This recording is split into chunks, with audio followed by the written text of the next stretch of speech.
Yo, what's good? What's good? Let me get my light straight. What the hell going on up here? I don't want to knock it on my head. Guess that works. What's good, everybody? What's going on, man? R. Scott, what's up? Zach, Big Easy. BP, my mentor, what's happening, brother? Ramsey J in the building. Nola. Big Fish, you ready? It's on you, brother. This your night to become a star. Big Fish, Little Boat. Norwood, what's up? Hot Tub.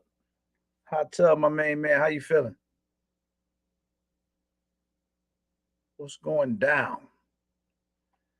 D Brazil, what's happening? Kick up dust, what up? Kick up dust. I'm gonna bring little bro back in here tonight too, man. Why not? Moose 47, Joshua B. What's good, everybody? Skilly. What's going down, man? 6'5", $2. What's happening? What's the word? What's the word? What's the word? Wildlife Tactical. What's good? What's good? Jay Rand, what's happening, man? Jerry Woo. Hit the like button on the way in, please. Amazing people. I'm chilling, man. I'm chilling. I'm working hard. I got a couple trying to let us get to that 50 piece at least. And then we'll couple announcements to make, and then we're gonna get into this live, man. We're gonna chop it up. We're gonna chop it up. Tap in. What up, boy? Now listen, while we only got it's only like 30 of us. Let me say this. If you are offended by gun snobs or gun snobbery, I would just leave. Ray Official, what up?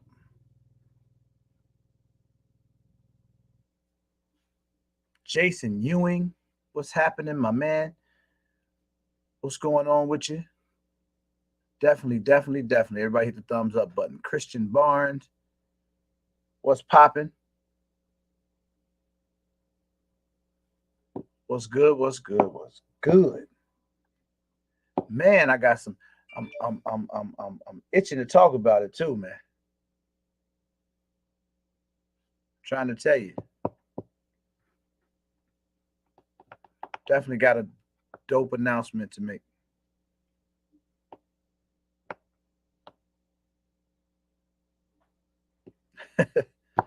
Oh, get ready. It's gonna be some good conversation tonight, man. EDQ Productions. What up? Hookah, my man, what's happening? What's going on with you, Hookah? Let me get you right. Let me get Hookah right real quick.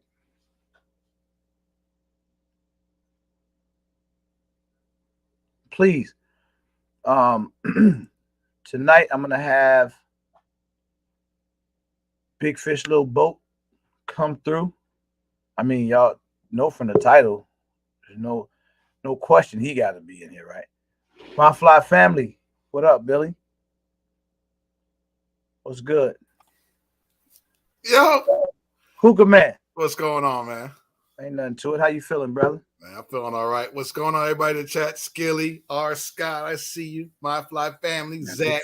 Big Fish clicked the link already. I wasn't even ready for you, bro. I don't even got 50 people yet. E. Relax. Erica, what up? We finna get to this Joshua, snob shit. He be ready, man. He ready, boy. Hey, man, look, I'm looking forward to this conversation myself. Oh, this gonna get good. QB, what up? Erica, how you doing? Dude got knowledge. Dude got knowledge. Dude, knowledge. I'm I'm gonna bring him in here tonight. Listen, man. Norwood. Let me tell y'all. Me personally, I'm one of the most stand-up dudes you're gonna ever meet. So I ain't gonna just be one-sided. Y'all know my views on a lot of stuff. I started talking this gun snob stuff a while ago. I'm standing by my view, but a lot of my friends are gun snobs. So since I gotta show love to my friends, I'm gonna give them the platform tonight. Nice. That's what I'm doing. Hi, what up? BP, OG, Triple OG, Ramsey J. But look, people you see how the title was gun snob? I should have cheated and made the title something else. Because look how slow the people coming in now. They scared? They scared.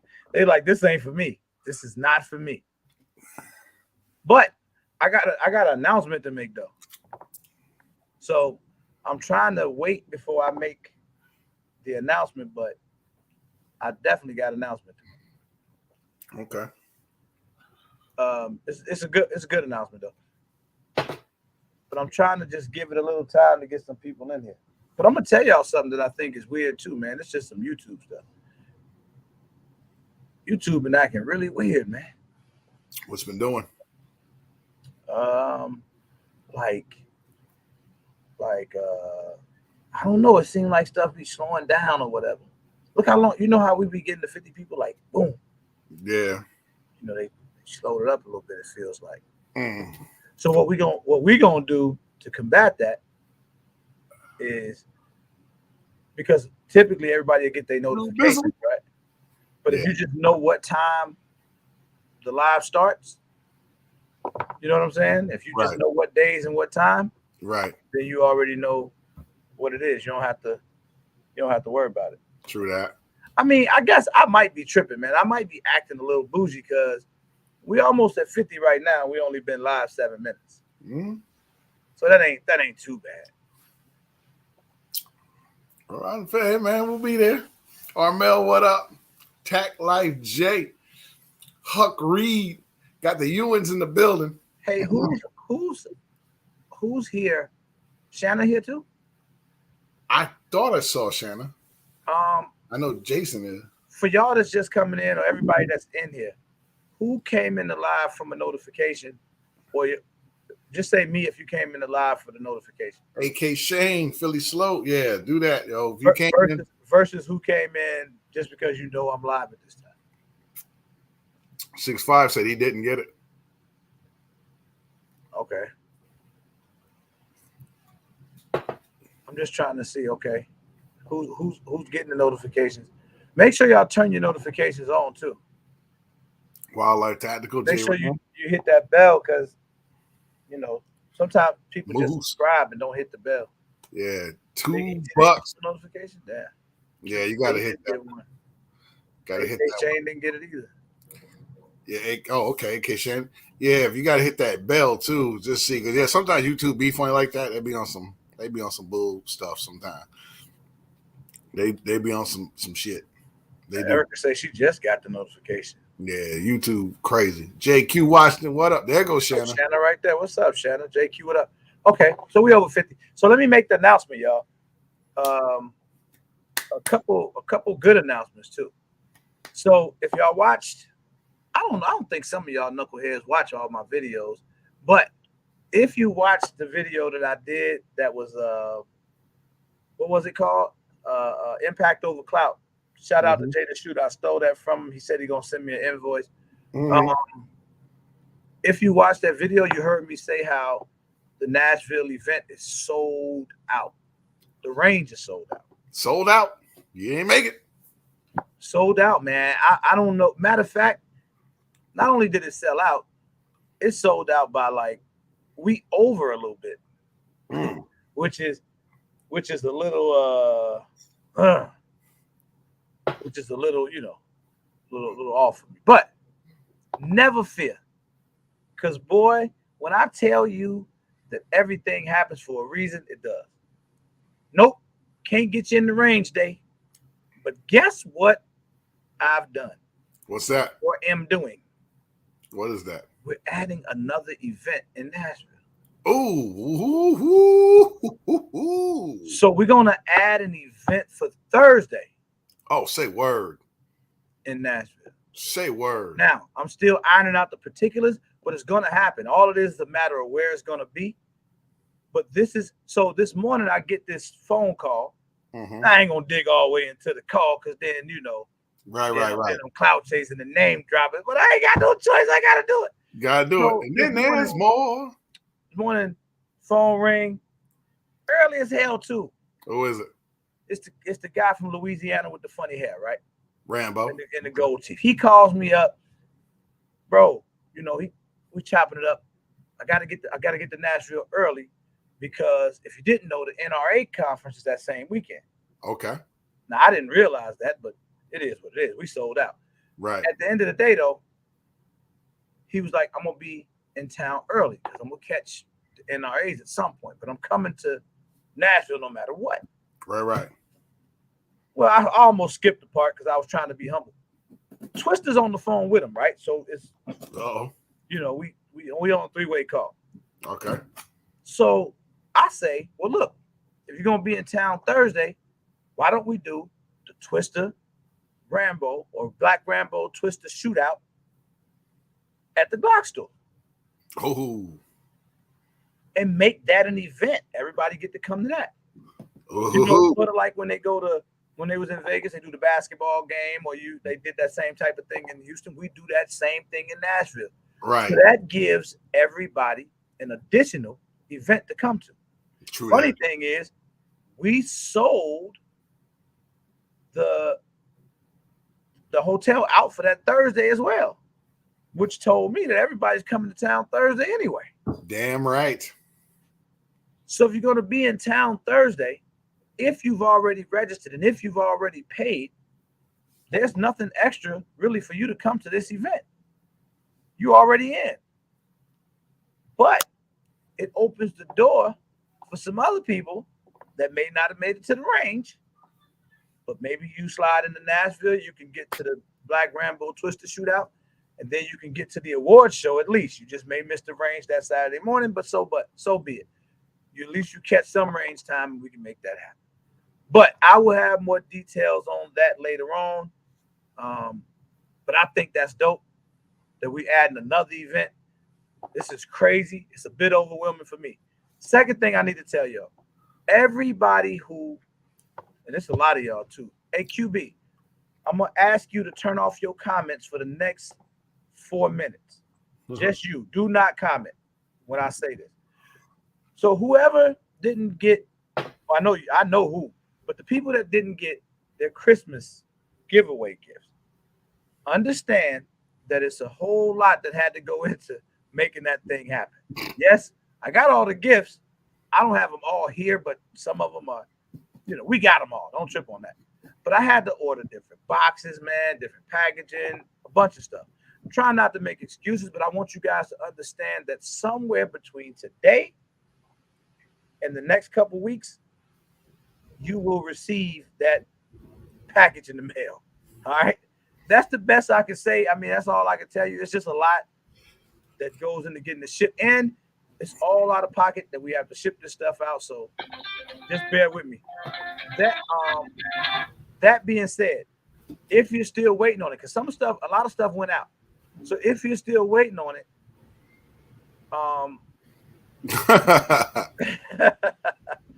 there you go. I asked him. See, he don't know how to listen. Couldn't do it, dude. Couldn't do it. I know about you, QB. My black is beautiful. Waiting on it, I just did this, and that was really at QB, and I wasn't even trying to do it, but I know that means something. Anyway, Armel said I need an assistant, man, something. But either way, right? Send me an email if you in the chat and you still waiting on your Christmas giveaway thing. Just shoot an email and tell me. Just say what you won and put your address again, because that'll keep it fresh. Because otherwise, I have to keep going back to look, see what was what. Some of my notes fell off of some of the gifts, so it's a lot that I had to go look for. At least I'm telling y'all the truth. Locked in. I don't know where yet, but he won a 308 last week. That's going out tomorrow.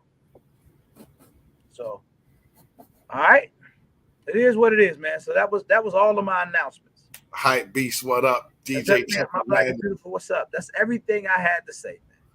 Gatman Zach. Yeah, man. Look, I'm still once I get the 300 blackout, I still got something to give out too. So don't feel bad. Man, shout out to Eddie Tactical, man. Shout out to him.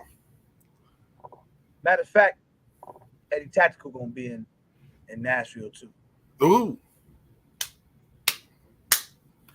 It's gonna be a crazy. Y'all don't know who Eddie Tactical is. I'll let you find out. You'll find out. You don't know, you'll find out. Anyway, what was I gonna say tonight? Gun snobs. Buy once, cry once. Gun snob edition. Now, see, this is the one I need Twister on.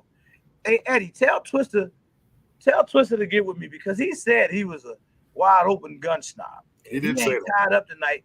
Tell him to get at me because that'll be great. That's right, y'all. Eddie Tactical with Gun Camp Twister. Tell him I said we talking about gun snobs tonight, man. So it's right down his alley.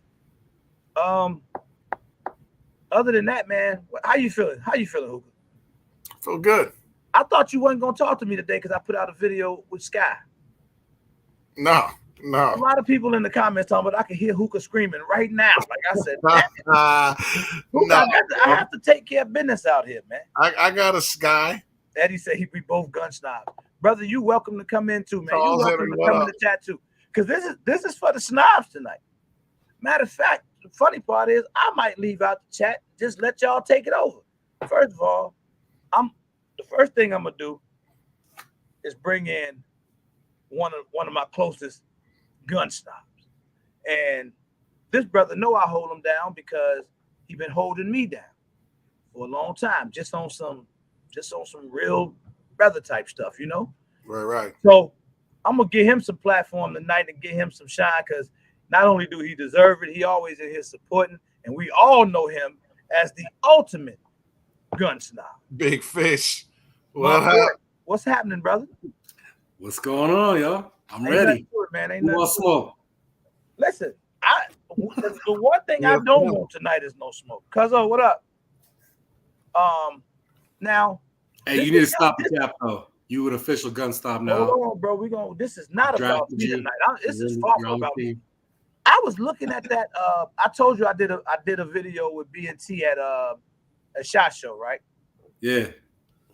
Bro, I was looking back at the footage today, and I understood, like I really had a real understanding of what gun snobbery is. Just talking to the dude. Wait till y'all see the video. It's gonna be like, I know. It's the craziest thing in the world. So let me tell the people who don't know, because there's a lot of people in here that may not have been here, you know, the whole time when we really started to talk about this stuff. So when I talk about a gun snob, I start saying it because I consider myself a regular gun guy, and I try to buy guns not based on price, but me personally, I just kind of buy what I like. So I'm a carbine guy, but I may not jump out the building for that carbine. Like if I see something I like, all right, I go put that on layaway. And sometimes I just see guns and be like, oh hell no, I can't afford that. You know what I'm saying? Like you look at it and be like, oh no. It be like that sometimes, man. Now the gun snob is almost the complete opposite. And I'm gonna let Big Fish go. You know, I'll let him take over. But when a gun snob typically goes into the stores and they look, first and foremost, they only looking for the high end, the highest end of stuff anyway. Mm-hmm. No matter what it is. If they looking for a handgun, whatever they consider to be high end, that's what they're going to get. So you can walk up to a gun snob and be like, bro, look what just came in. This is a SAR 9. This thing shoots smooth. It's a metal Patrick, gun. what up? It's accurate. The trigger's good on it. We put a lot of time into these. They all hand built. And then Big Fish will say, how much is it? And they'll say, they retail for $319. Y'all, hell no, man. What else y'all got in the store? A gun snob is not going to buy that gun. They don't give a damn how good it is if they consider it to be cheap. If it's below the threshold, the thought process of most gun snobs is you get what you pay for. Is that right or wrong? I mean, I wouldn't go that far because like Caniks aren't that expensive, and I would definitely cop a Canik. Notice, please, guys, don't let that go over your head. Caniks aren't that expensive. And what were the next words? I would definitely cop a Canik. which would insinuate or which would say that you don't have one currently, right? Most gun snobs don't. They won't. They don't. I have got a list. it. It's down here on the They'll list. say, "Yeah, I'll get one. I would get one of those," but they never get them. Dude, knowledge. You are welcome to come in here, man, and defend yourself because I will be dissing gun snobs tonight. Along the way, I'll definitely be throwing a lot of shots. So some people consider hookah to be a gun snob. Not. But I kind of push hookah out the gun snob conversation because hookah got a lot of just that classic stuff. Some of it just happens to be worth a ton of money, but he bought it when it was still priced at regular people's prices. Hold on, y'all. What the hell? But I said this was a gun snob. Bro, what do you want? Hey, he's a gun snob too. I just want to come to Big Fish's defense. Here's the thing: if a person has a lot of girls, they only take the pretty ones to the movies. You know what I'm saying? Exactly. The ugly ones. Big Fish be having some regular schmegler, but we'll never see it. We'll never know. Exactly. I'm not going to sure? That just felt like Big Fish. Like all cap. It felt like Big Fish texted you and told you to come in and say that. I ain't saying nothing. That's what that felt like to me. Silverback, what up? No, he hung up. He cut him off. I didn't cut him off. He hung up on me. That wasn't me. So this is the thing, though, bro. For real. What do you say to the people that they look to buy more budget-friendly firearms, and why don't you do that? Because if I'm calling you a gun snob, why don't you do that?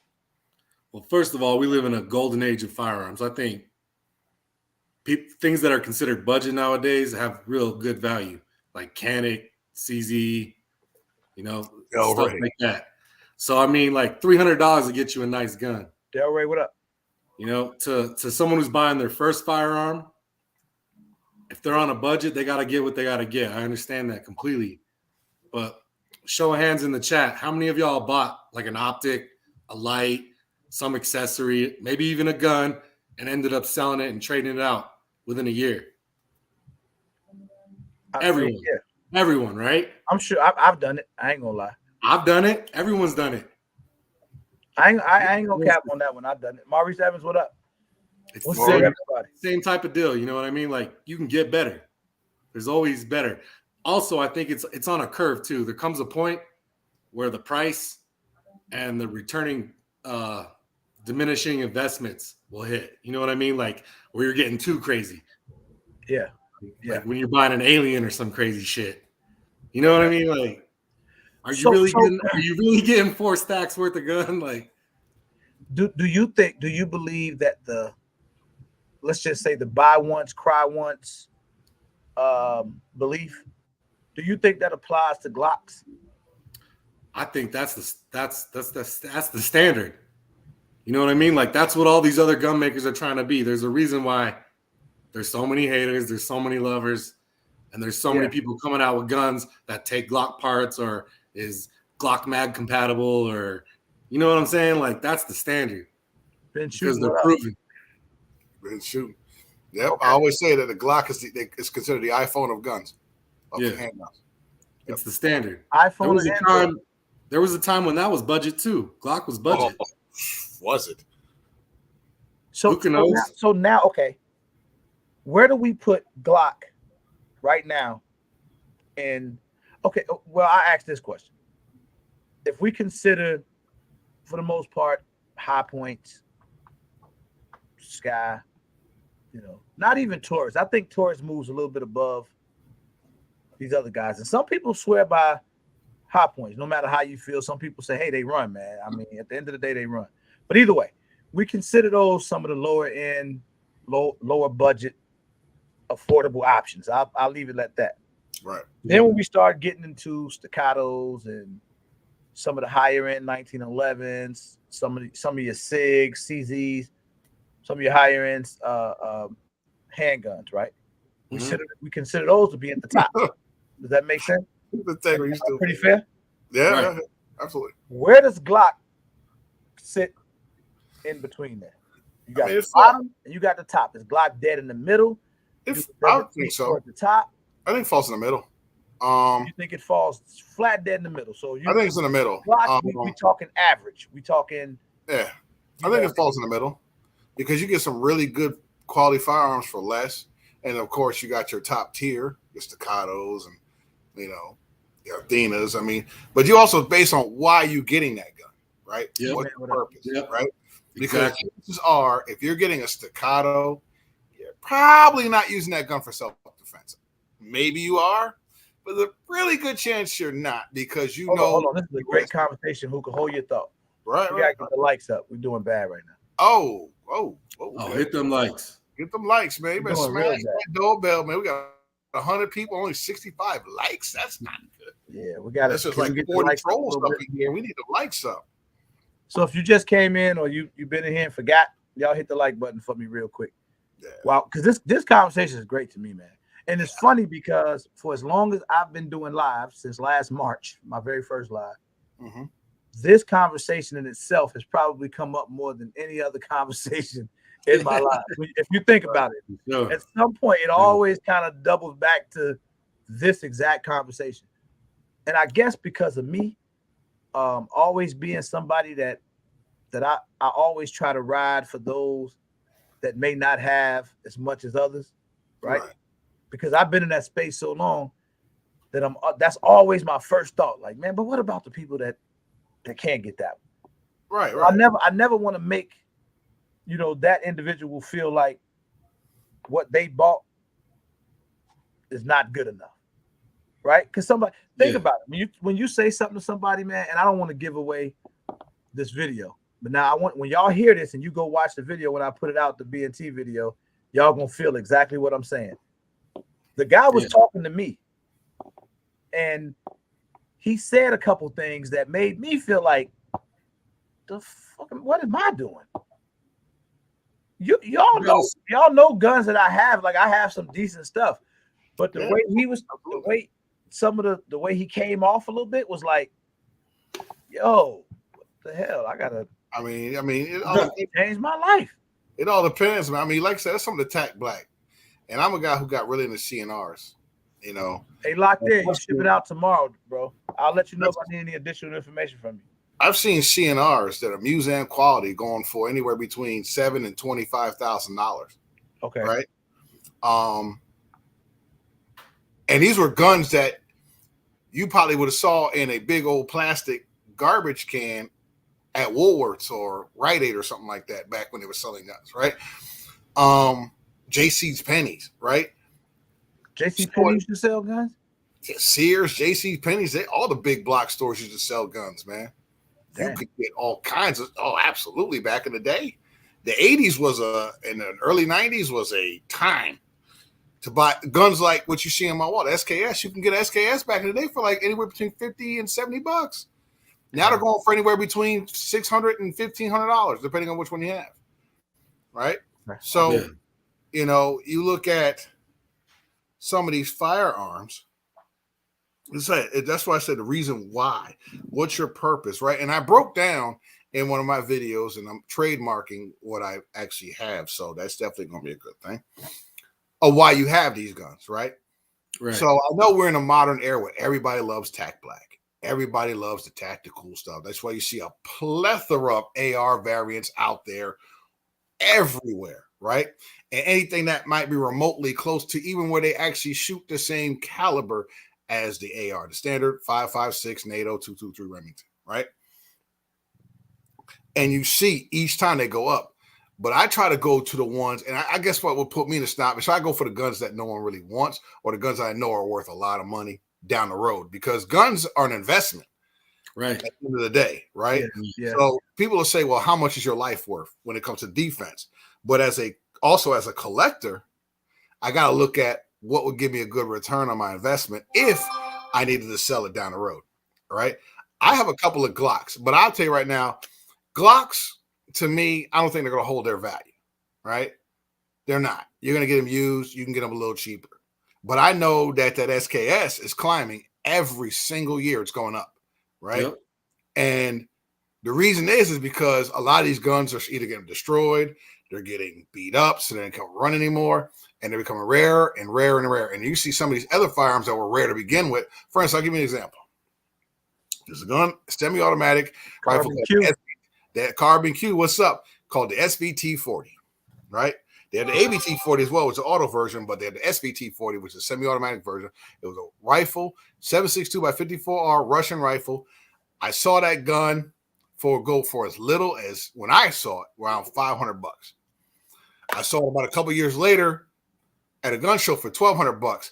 The following year, that same gun was worth $4,500 because it comes down to the rarity of the gun. So I try to look for guns like that, knowing they're going to climb in price. And if I catch it right, I know I'll get a good deal on it. And I know if I want to sell it down the road, I know it'll be worth a lot more because of the rarity of the firearm.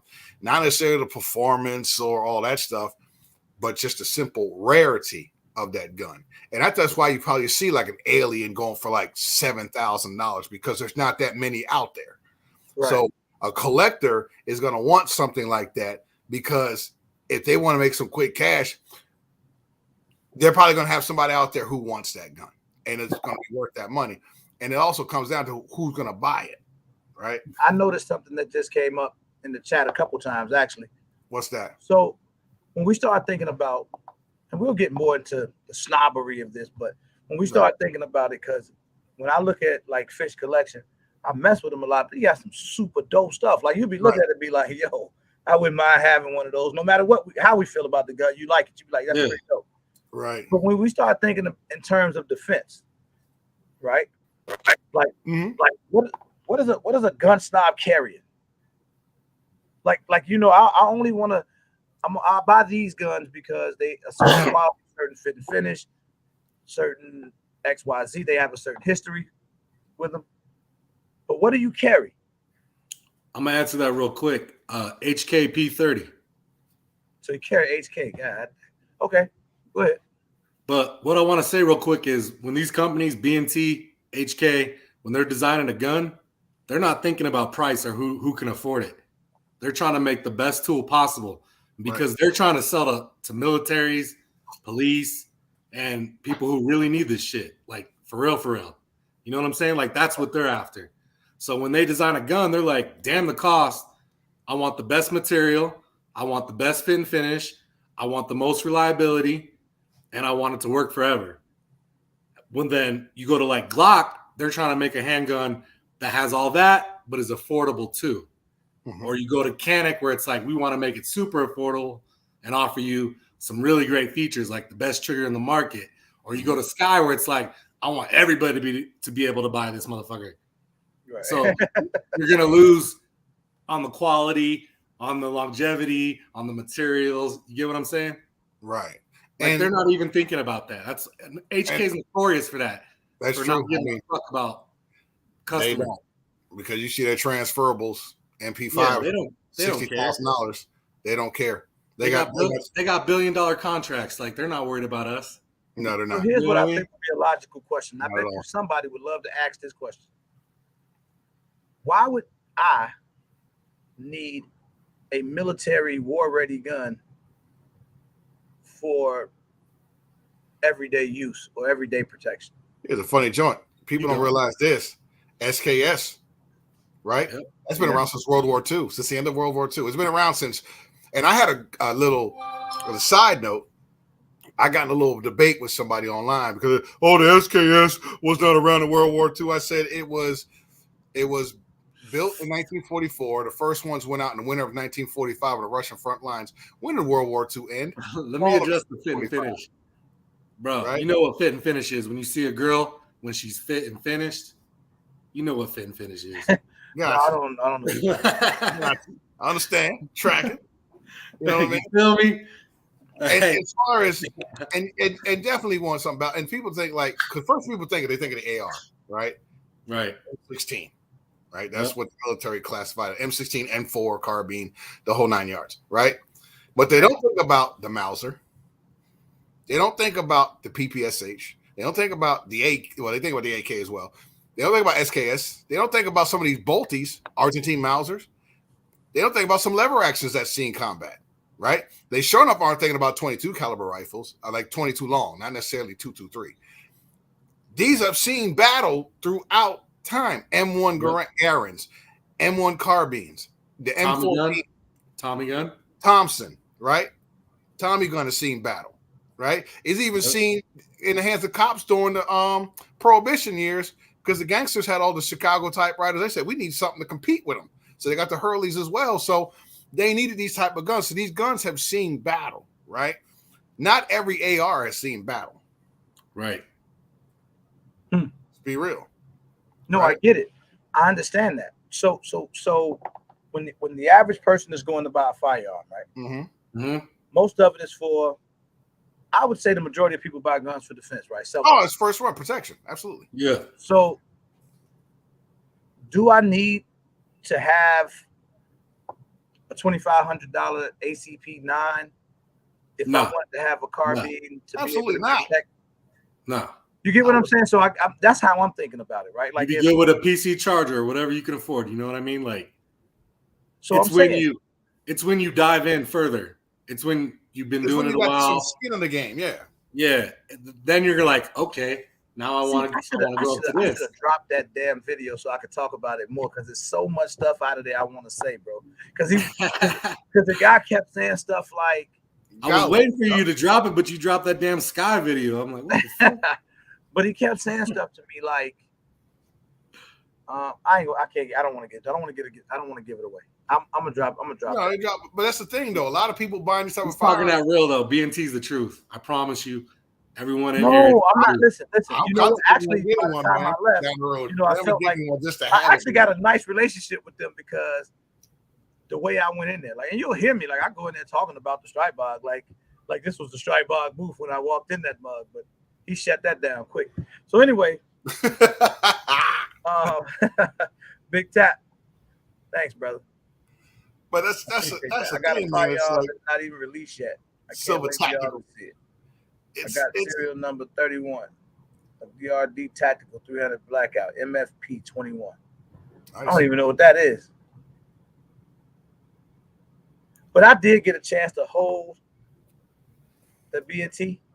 Yeah. Man, they got that 30 round 380. 380. Bro, I got what you said. God, bro. The dude says it's gonna retail for about $1,600. But it's a 380. Y'all see it. I don't even know about that. Crazy. So they got some stuff, man. But I have nothing against gun snobs in the sense of the persons. Like most of you gun snobs are actually nice guys. But here's the thing.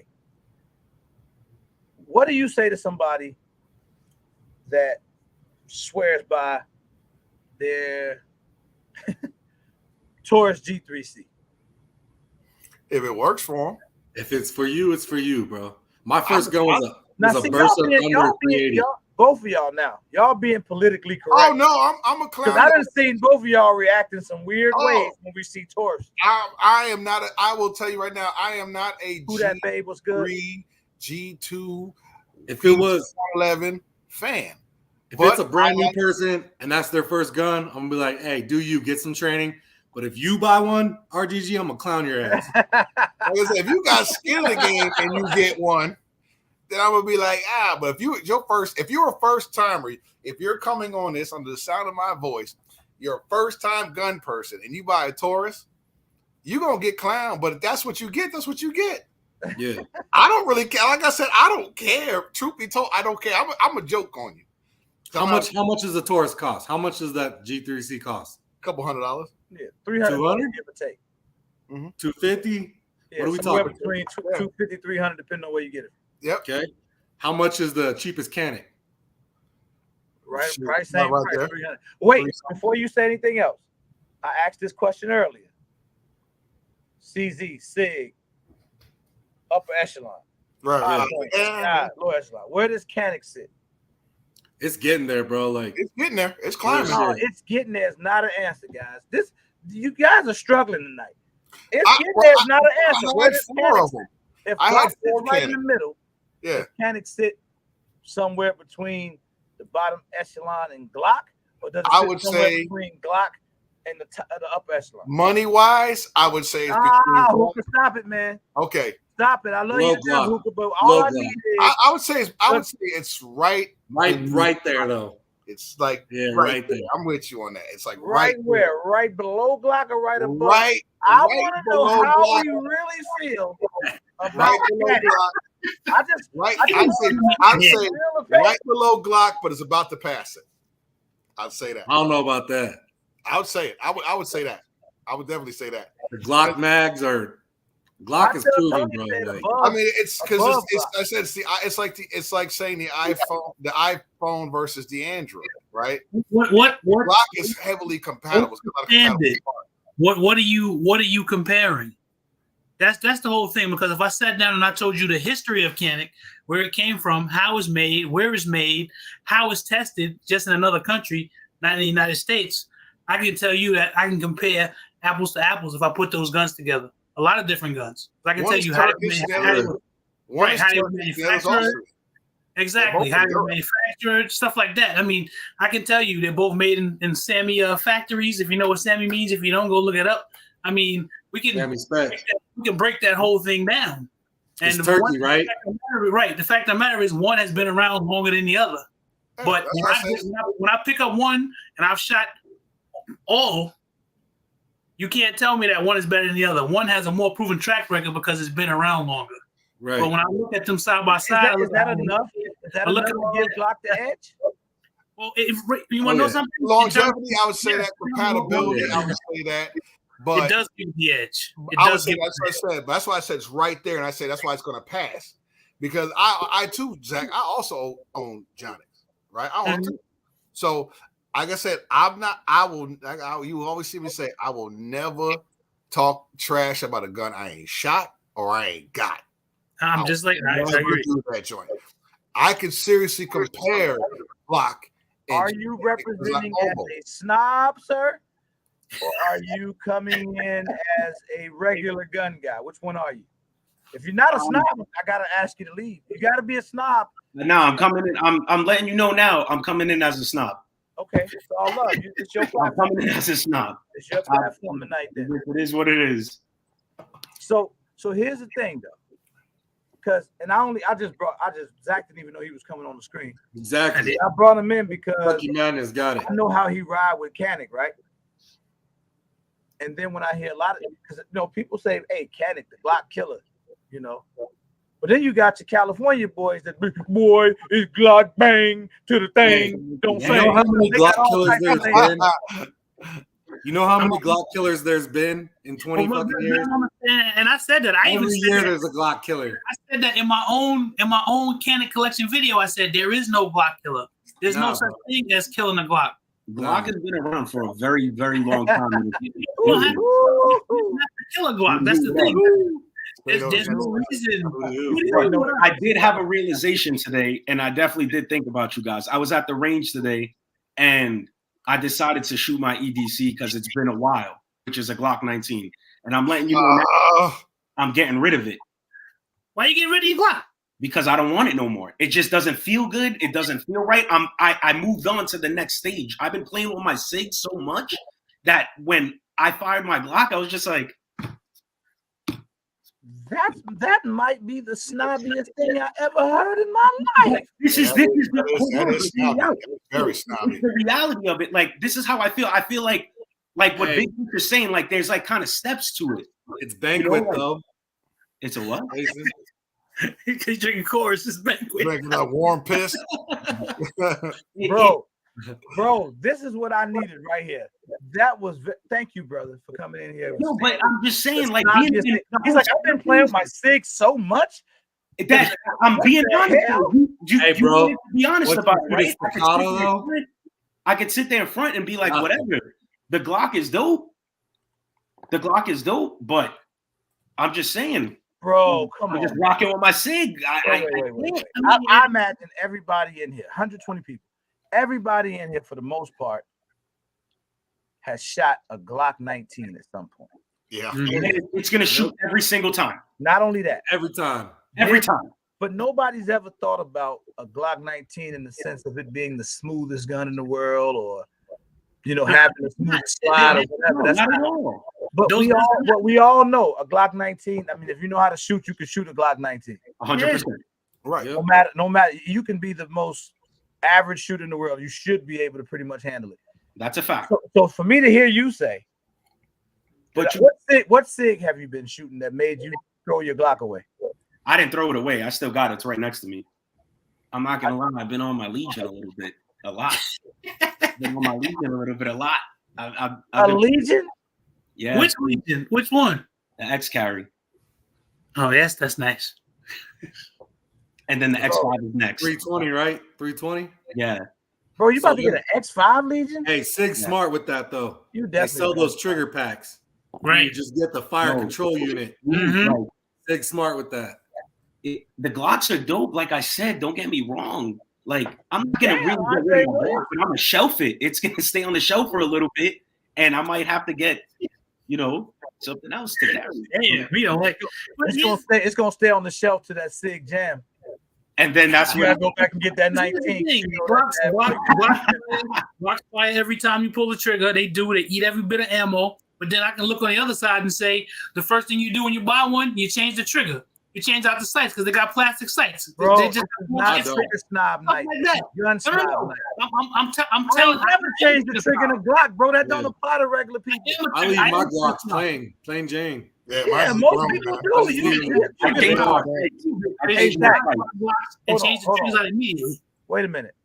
Kick Up Dust and Zach. Right now, you two are in the lead for two extremely snobbish comments. That's really offending me. Oh, I play with my SIG so much that I'm getting rid of the Glock. And then you say the first thing everybody do when they buy a Glock is you change the trigger. That is a lie. I think you're probably the only person in here that just changed the triggers on his Glocks for no reason. I definitely did that on my 19. Man, that is known. You change the trigger and you change out the sights because they come with cheap ass plastic sights. Yeah, the sights are trash. Mm-hmm. Sights are trash. I'll agree. No, so here's my thing though. Except for the 19X, it comes with metal sights. He only said that because he got the 19X and he carry it. I'm starting to notice that this gun snob thing is really weird, man. Because I don't think Zach is a snob, but he's snobbish. He's a trigger snob. Well, he's been doing it a while. That's what I'm saying. Like a new person coming in, they're not gonna know that they're just looking at $200. That's what I need. Yeah, he's got skin. Right now, I would agree with that. I feel like the whole gun snob thing is gray. It's a gray area. No, gun snob is not a gray area, bro. It's black and white. You're a snob. You're a snob. If you're not RGG, you a snob, bro. I'm trying not, to let bro. you know. Stop that. You're there, sir. You're on that fence. You're there. You're there. You know what? His name is Projection. You know what X's me out from being a snob? I own too many unsnobbish guns. I don't own enough snob guns to be considered a snob. Everyone got side chicks. Then I'm definitely not a snob then. Boy, don't ever say that on my channel. Q being stupid. Q being dumb as hell, yo. What'd he say? Yo, but hold on. But I was also at the range shooting my non-snob firearms. I have a single barrel break barrel shotgun that I bought from Walmart for $100. It works, don't it? It almost blew my shoulder off. Last time did Walmart sell guns? They still sell them. They still sell them. Virginia is different. They still sell them here. They used to have deals too. Absolutely. I used to buy 300 blackout 2 boxes every time I went grocery shopping. I get 300 blackout. I bought daggone. Every time. I bought a couple of Henrys from Walmart. They took the whole gun display counter out. Everything. We still got to sell some ARs anymore. And there was a time where they sold the Mini 14, which was they had everything when you had everything. I miss Walmart. I miss the ammo. I don't care. They keep the guns. I do the ammo. The ammo was it. So Walmart got rid of that ammo. Ooh, the price. That brings me to another point. Everyone knows ammo. Is that a snob thing too? Because you can have shit that shoots 2 MOA and then you go get Wolf Gold or Black Hill 77, and you see the difference. It depends on the application. It depends on the application. Right. You know what I mean? If I'm doing competition, I have no idea what y'all talking about right now. That's why I said gun snob. This whole snob thing is a gray area. Dude, what up? I mean, I got everything from that 22 that costs 1 cent a round, and I got ammo that costs $60 a round. I mean, it all depends on what you're shooting.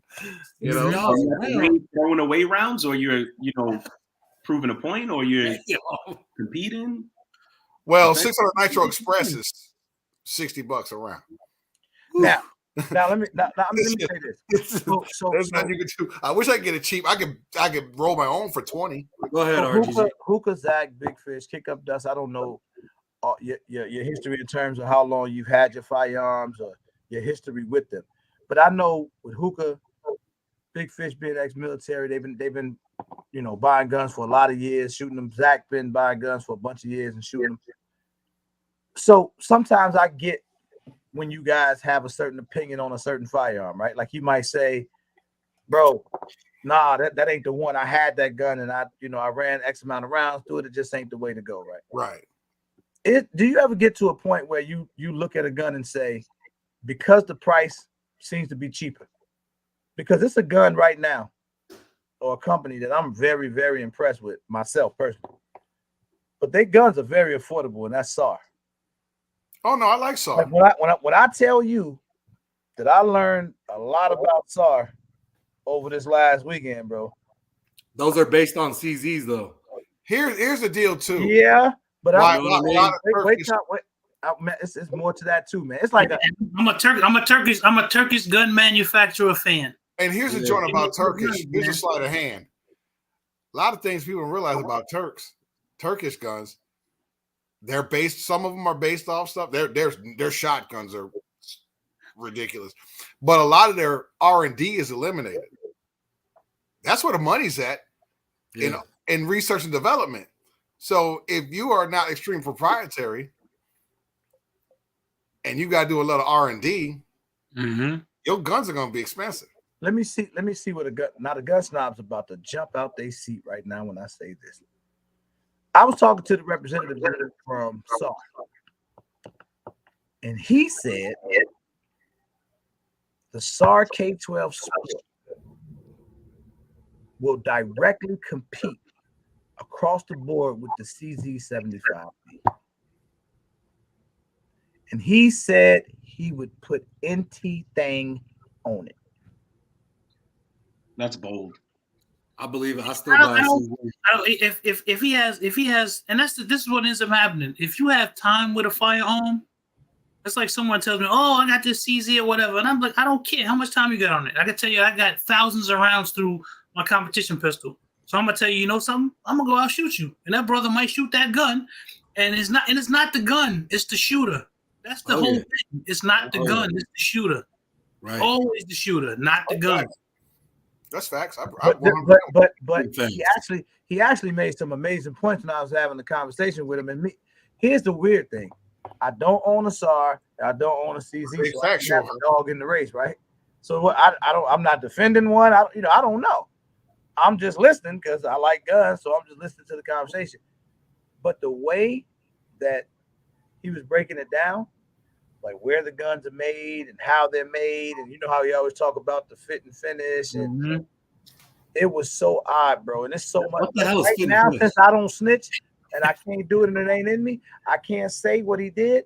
Boy, do I want to tell on him so bad, but I don't know if he would get in trouble, if they would get in trouble. But just let me say this. I won't even say nothing about him. I'm just going to say that when I was at SHOT Show, somewhere in that building, I was able to fondle a SAR and a CZ next to each other. And when I tell you, I'm just telling you, maybe I'm too regular. But man, he was breaking this mother effer down to me. We looking at the barrel. We looking at the finish on the top. We looking at the handle. And I'm like, damn. And he like, in reality, if you weren't a guy that was on YouTube and looked at all these different guns all the time, you're telling me right now that you would go pay $2,000 for this overpaying $800 for this? Hell no. Nope. No. Sure enough, wouldn't. And my mind wouldn't even let me think that way, especially after they showed it to me side by side. It's a The clone. only thing Right? I couldn't do was go It's a shoot him. I wish I clone. could have. It is pretty much for the most. You know what I'm saying? That's like the MKE, the AP5, and the MP5. Okay. You know what I'm saying? You move into the different territory of what type of tooling did this use and what type of you move past the whole. It moved into a whole other level of Wayne, that's the thing, bro. He wasn't having guns. That's he what not it is. selling it to me. I wasn't finna buy. I ain't trying to buy no. I could have bought a SAR a long time ago. This was just he's actually a shooter. He's a competition shooter. So he was like, I'm not telling you this as a matter of fact, these were his words. I'm not telling you this as a salesperson. I'm telling you this as a shooter. And I've been shooting competition over 15 years, is what he told me. And I'm here to tell you right now that this gun is as good as this gun.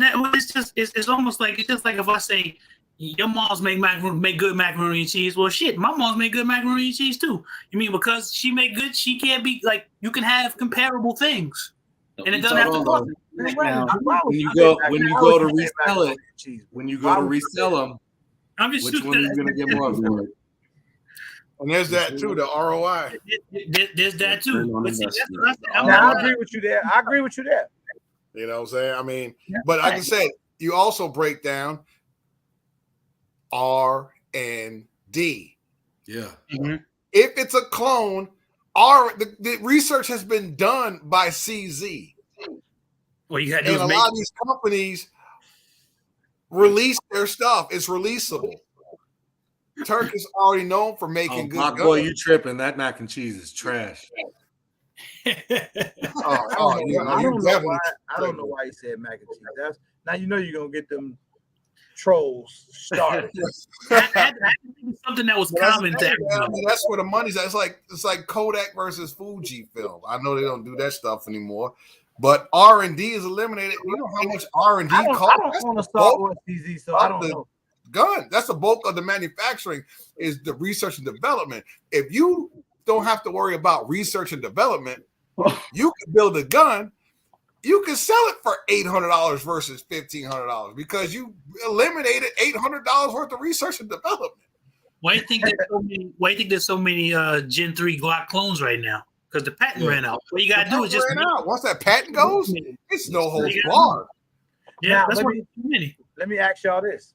You talking about the shadow systems? Darling Ebony is a gun snob too. She is. Yeah, she is. But how about this right here? This right here is going to get on a lot of people's nerve, and I don't care. Fight me. Go ahead. A lot of people talk about what guns are good, and that's the point I was getting to earlier when I was talking about you guys having the experience, right? Mm-hmm. Because think about it. Out of the number of people that's in the chat or maybe listening to this or listen to it later, when you hear about a gun being a really good gun, right? Oh, man, you got to go get the CZ, XYZ, you got to go get the SIG, the X5 Legion, or whatever. It's because you're hearing people say it.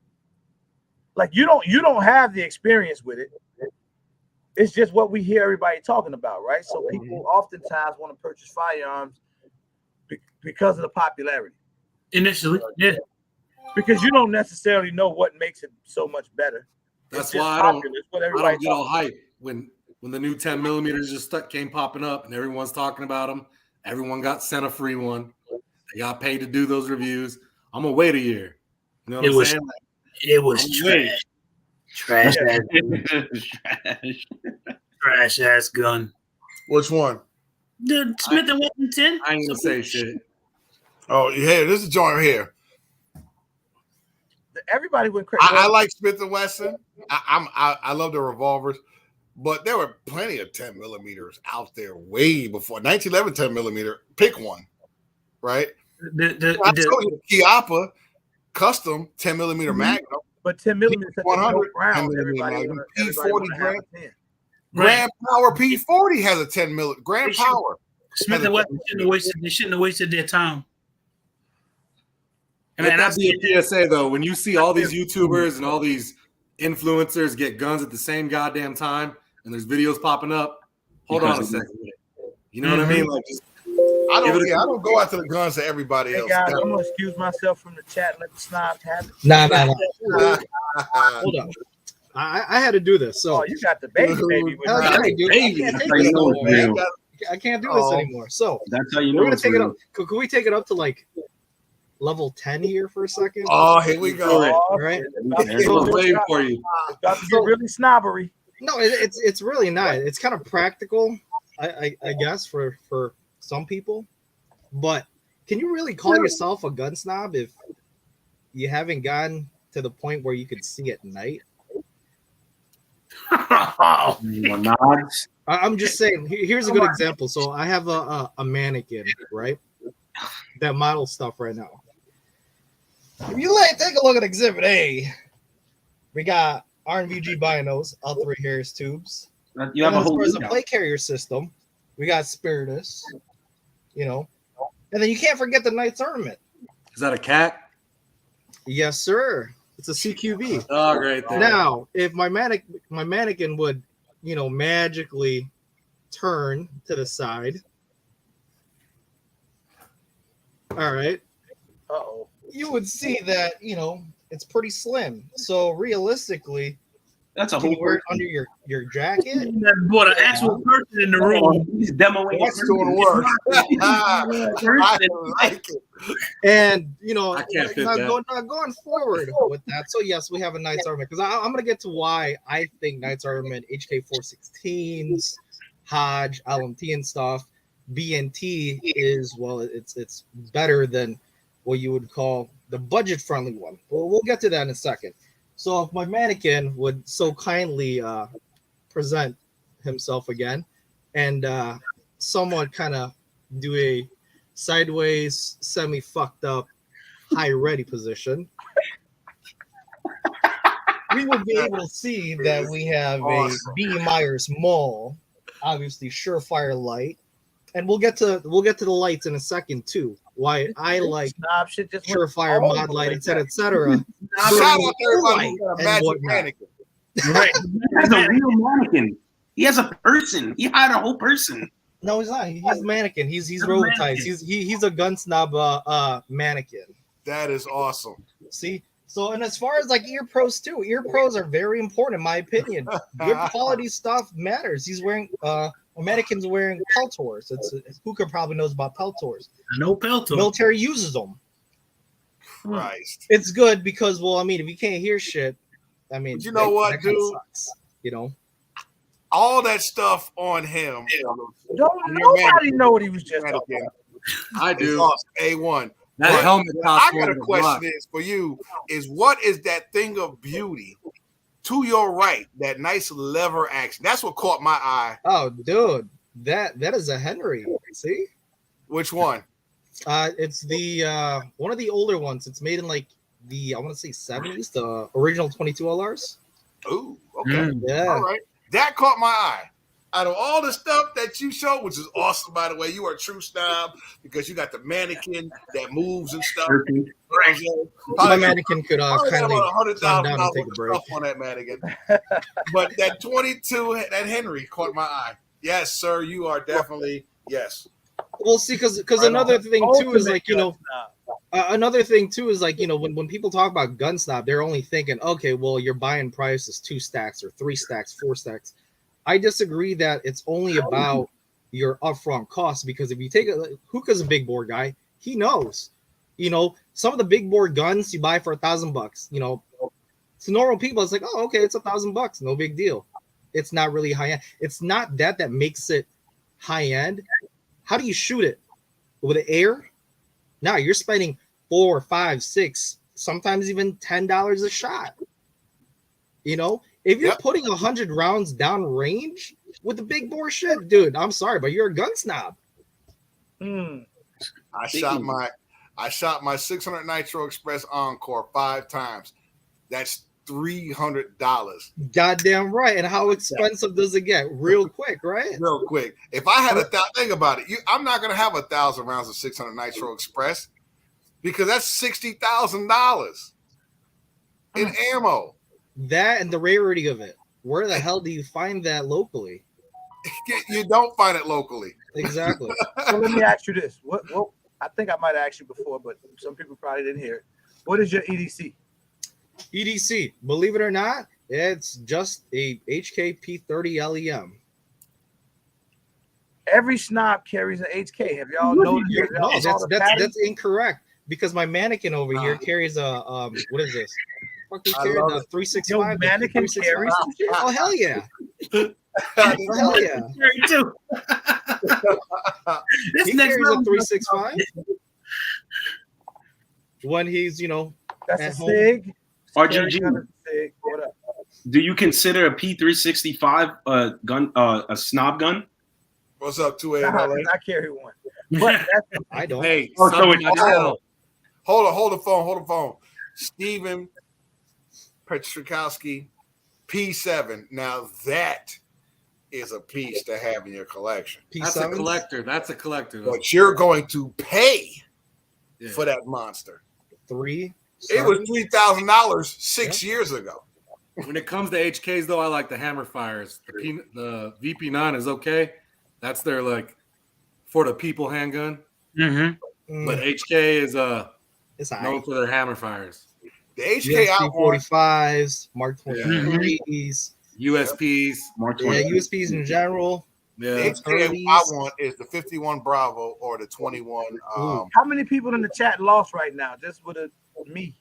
I would love electric games. What I would love those, but yeah, you're going to For the record, snobs, for all the snob guys, HK ARs or whatever, that's not what every snob has. It's actually a Knight's Armament.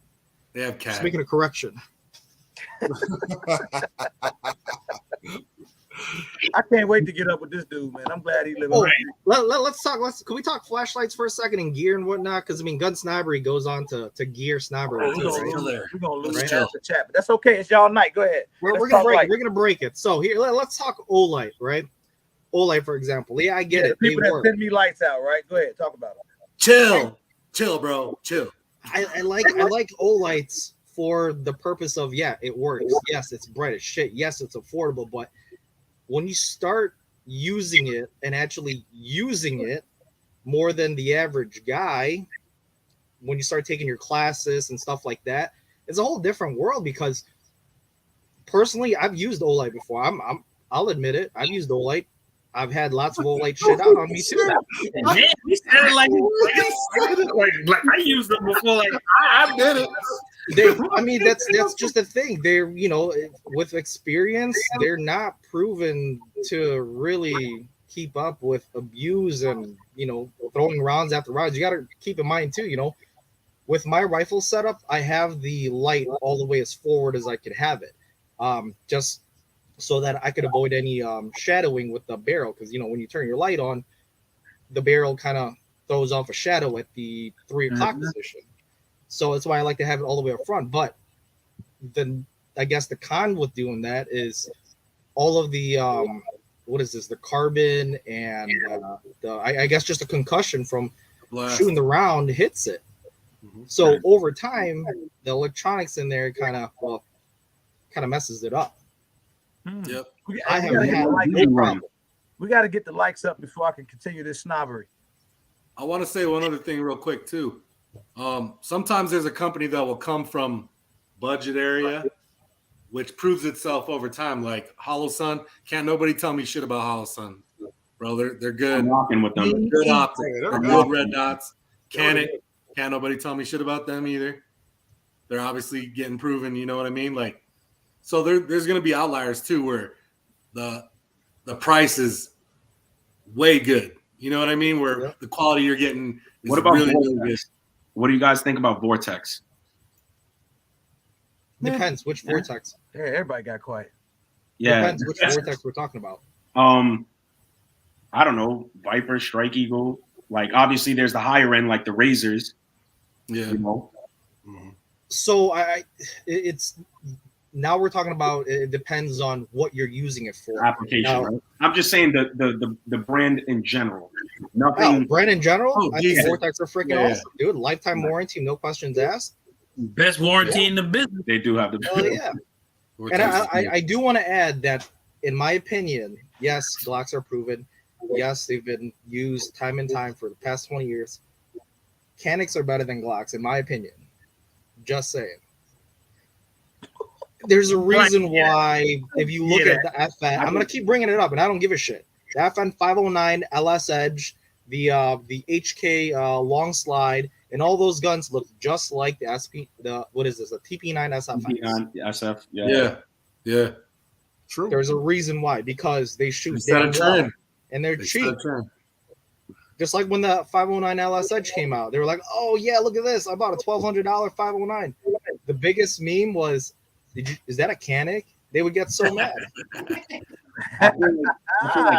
I feel like Canik is becoming the gatekeeper real quick. Streamlight's Like, good too, Ben. Glock is the standard. I feel like Canik is climbing, and they're becoming that gatekeeper. But Glock is I would agree. there. Same with Holosun. Holosun, if you saw, they dropped a new optic with the price lower because they're trying to. They're Get trying to back down compete there. with Yeah, I us. saw like That's two new Holosun optics that look crazy. I can't really say anything bad about Holosun. I mean, shit. For the longest time, I used a Holosun on my I guess you'd call it my class pistol. Mhm. And in my opinion, if it wasn't for the sheer fact of not being proven enough, Right back. I would gladly say Right that back. what if I could trust my life with a Holosun, I would. I just don't know enough about, I guess, the longevity of consistent use with it. What is your class pistol? I just want to know. So what's that? What was the Holosun on? What pistol? It was on a 509 tactical. Yeah. The only reason why I switched out of the what's that? No, I was just saying I was thinking out loud. Another $1,000 pistol. Because I mean, the only reason why I switched out of the Holosun is because, well, I mean, I've dropped it one too many times and one too many bench racks with it. That eventually, I mean, the glass started getting really, really fucked up. So I switched to a Trijicon RMR, which, granted, for the damn price, it better handle that abuse, right? Yeah. Right. But I will say that the Holosuns do have a nicer crisp dot. That's Okay. one That's thing it. that I do have to say. and- Here's the question everybody Better features. Straight up. Now, all this snob talk, and I got two of my favorite gun snobs in here right now. Three of y'all at the bottom right here, just like, this is crazy. This is real. First time ever done on YouTube again. We made history again, Snob Night. Now, here's the thing.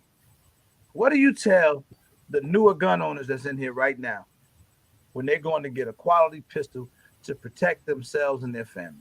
What's their budget? I First need, question. I need you to tell me the gun to go get. Like can't. not the gun, but give me a couple of guns that you would recommend for a good full If you want an all-around just gun, self-defense gun. Just a Glock all-around 19. solid. I would say buy a Glock, honestly. I'd say a Glock or a Canik. That's Say buy a one Glock. of those two.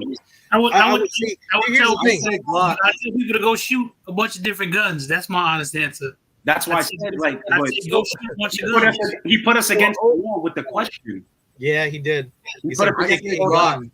Glock 19, because you're gonna find the most shit at every store. The Holsters, aftermarket support. sights, mags, everything you need is gonna be at any gun store you go to. And the only reason why I didn't say Canik or anything else is because you have to look at the echelon of the gun owners who are getting into firearms. When they hear a pistol, automatically, what do you think of? Smith & Wesson, Glock, et cetera, et cetera. They don't think Canik. I see Caniks more for enthusiasts.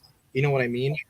Because let's be fair with Glock. They have a long line of heritage where if you say Glock, Everybody I know what knows that is. what a Glock It's a is. gun. Everywhere around the world, everybody knows what a Glock is. Yeah, Exactly. You're right. True. Exactly. So when Yo, Canik shout out to the mannequin, still chilling. Yo, bro, he's tired. For what? His Shout legs- out to the mannequin, man. Yeah. Hey, yo. So the Canik starts to come with more caliber. You think they're gonna be a real force to be reckoned with when they start coming with 45s and a Canik 10 mil? But do you think we'll ever see that? I don't think we will.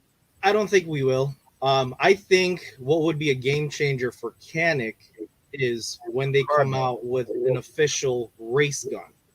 And when I say race gun, I'm not talking about the one that came out with the Mate. I'm talking about a race gun that wins tournaments. It would have to be metal, though. That's the problem. Exactly. It would be full metal. Down to the shooter. Yeah. They would build a pistol around a shooter and what he wants and what he thinks, and then they're gonna go from there. That's what would happen, like every other gun company, Well, there were two guys that were at SHOT Show. I know because I saw one do a video, and I actually talked to him from time to time. Frank the Tank, and then the other gentleman is there. He has a European name. I can't remember his name. And those two guys they're Canik competition shooter guys. They had input in that rifle that they just built. That's why the rifle is so different. I can't wait to get my hands on it because I want to see how much different it is than what the SFX is, the Mate and the TP9. I really like what they're doing too. Is the rifle a race gun? Is that considered a race gun though? It's the gray one is supposed to be considered a race gun. The gray, but the black one is not. The black one is the gray one is supposed to be considered a race gun. He said it. I heard it come out the guy's mouth. He's a competition shooter. I get it, but I mean, if you ask most enthusiasts when they ask, "Hey, what is your definition of a race gun pistol?" You think steel frame, you think, low bore axis, whatever the hell that really means. But it's and the aggressive stippling, but it revolves around the steel frame. See, and that's what I tell you. It's the shooter, it's not the gun. Yeah, get training. I've shot. I do competition. I've shot some $4,000 guns that were supposed to be the best guns in the world, and they weren't. And I've shot some other guns that were supposed to be trash. And you get out there and you watch guys smoke these other guys who got these $4,000 and $5,000 guns. I mean, they just go off. It's the shooter. Yeah, there does come a point though where Canik they would have dudes who shoot, and they're gonna be like, "What do you think?" And they're gonna be like, "Change this, change that, change this, change that," and then they're gonna go and make a platform off of that, and then that's when we'll release it. That's their whole thing. If they come up with a metal frame gun, I'd be happy because one of the reasons why I love the Legion, the X5 Legion, is because how heavy it is. I love that tungsten infused frame. I love it. So if they came up with a heavier gun, it'd be great. But that's what they've done ever since. Shout out to the Walther fans. From the V2 down till now, they've been changing the gun. They came up with a decocker. They took the decockers off. They did all types of stuff. They put one decocker on one side, not on both sides. I just don't like that word. I never did like the word. Anyway, they've been slowly changing that gun to make it what people have been asking them to be. And so now we're at the rival. Let's see what that does. Now, let's see how I got a question. So I'm not gonna Daryl ask B, Zach, you want to come in? because obviously Zach's got all the damn Canics. He's Zach is the Canik actually, man. I'm gonna proclaim him the Canik King. He's the Canik Canik channel. Right? I'm gonna ask Hookah a question, right? Because he's more, I guess, unbiased towards this, right? Now, Hookah likes a lot of the older CNRs, badass CNRs, right? Mm-hmm. So, if I were to ask him, what would you prefer, right? Let's say Canik made a super sick rival that had steel frame, right? A steel frame rival versus the current rival with the polymer frame. Steel, right? And if I were to say, hey, Hookah, just out of curiosity, which one do you think is the race gun? Their Mustang Cobra, their, the best gun that they make. Canik? Yeah. I'm looking at that rival for sure. If it had a steel frame, would you not say that that's high-end as fuck? Oh, it'd be nasty. 100%. I would think it'd be just from aesthetically. I'm a Canik guy too. I like Canik. I like Jonix, right? If they made a rival, if they made a steel frame, hell, if they did a steel frame TP9SF, right? I'm getting it. No questions asked. Because to me, that's by far one of the best So in the opinion rifle fire pistols out there, of you, in my opinion, that's even on SF. And I know now they're expensive, but when I bought it, and I'm sure when Zach bought it, my mannequin could go into a low carry position now. Magically. Mannequin about to shout out to the mannequin. Oh, yeah, dude, I keep forgetting my mannequins back there. That's the dopest mannequin in the world right there. Yeah, shout out to the mannequin. So what's the ultimate race gun right now? 2011s all day. If not the CZ Parrot. I was gonna say the Parrot, which looks ugly online, and I got to see one the other day, and it looks crazy. I didn't get to shoot it. It looks crazy. I shot a CZ Parrot. I never put the video out. I think it looks like shit. I was at the range shooting the CZ Parrot, bro. And that thing must have jammed on me about 119 times, man. You want to know why? Because of the tolerances. You have to find the specific ammo that it feeds on, and you have to keep using and using and using it. That's the only thing wrong with actual true race guns and competition ARs. And Zach knows about it. Yeah, but that's why I say I've gone to many competitions. I've watched the guy who you thought was going to just get his clock clean, and he had the regular old gun, and the guy who spent $7,000, $5,000 on his custom made 1911, and the cat who had the regular gun smoked him, made him look bad. To me, it's always about the shooter. I can shoot well, so if you give me a gun that costs a whole ton, I'll shoot a lot better. It depends. Shout out to the stovepipes. Depends on the gun. Shout out to Vectors with the stovepipes. Hey, hold on, everybody be cool. Oh, yo, he That's ain't why you lying. buy B&T. He ain't lying, man. I love Chris Vector, but man, you got Hold up. I'm going to change the scenery here for a second. Deep. Shout out to the man. It's when it comes down to the whole race gun thing. That's what I'm saying. I know what I've seen personally, Right? And it depends. It depends on the shooter. Harold B tends to agree with you. You see that comment right there, and you shoot a regular and gun. I stood there. I watched him shoot. What was he shooting? I want to say FN 509 against Athena, and smacked him. I could have sworn I seen a video when somebody had a 19 or a 19X versus Athena. That's what I'm telling you. I didn't never put the video out, but Shooter, the one I'm talking about right now, that's my boy Daryl B. I did see him do that. I ain't gonna lie. You can give a shitty shooter, or you can give a shitty shooter a $5,000 gun, and give a good shooter a $200 gun, and he gonna smoke. What's crazy though? Both of them can shoot. I'd rather a new shooter. I'd rather a new shooter. You playing with me now, man? Hold on. Buy a $500 Glock and spend $1,000 on training, then go buy a $1,000. Yeah. Yeah, you know what I'm saying? That's correct. Yeah, that makes sense. That make a lot of sense. You move into it. You start out in a certain place, and you have those different things. You move up to that. I mean, at least that was my progression. You move up to that. Are you saying it's safe to say that? Man, it's like starting smoking cigars, right? I started smoking cigars at 16. You think I was smoking Fuente, smoking Lost Cities? Yeah, the mannequin go. Like a dip, man. The mannequin. I was smoking White Owls and Dutchess, which are straight garbage, right? So, but you in time, you get your taste changes. You evolve. It's just like in this gun game. I don't expect nobody getting to the game. I don't care how much money you got getting into this game and buy a staccato or something like that. Hell no. If a first timer bought a G2 or G3, yeah, I'm a clown ass. But they're new shooters. Now, if one of us on this Joker were to have a Taurus and buying, I'm not talking about already had it, bought it like 2 days or like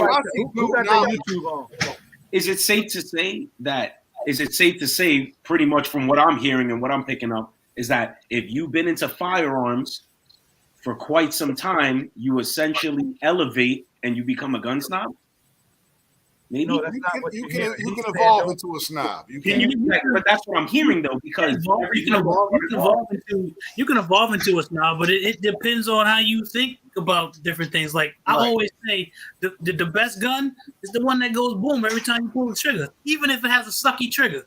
which I have to say that now. So I'm a Yeah, even if it's a Strybog, who cares? You know, as long as it goes bang.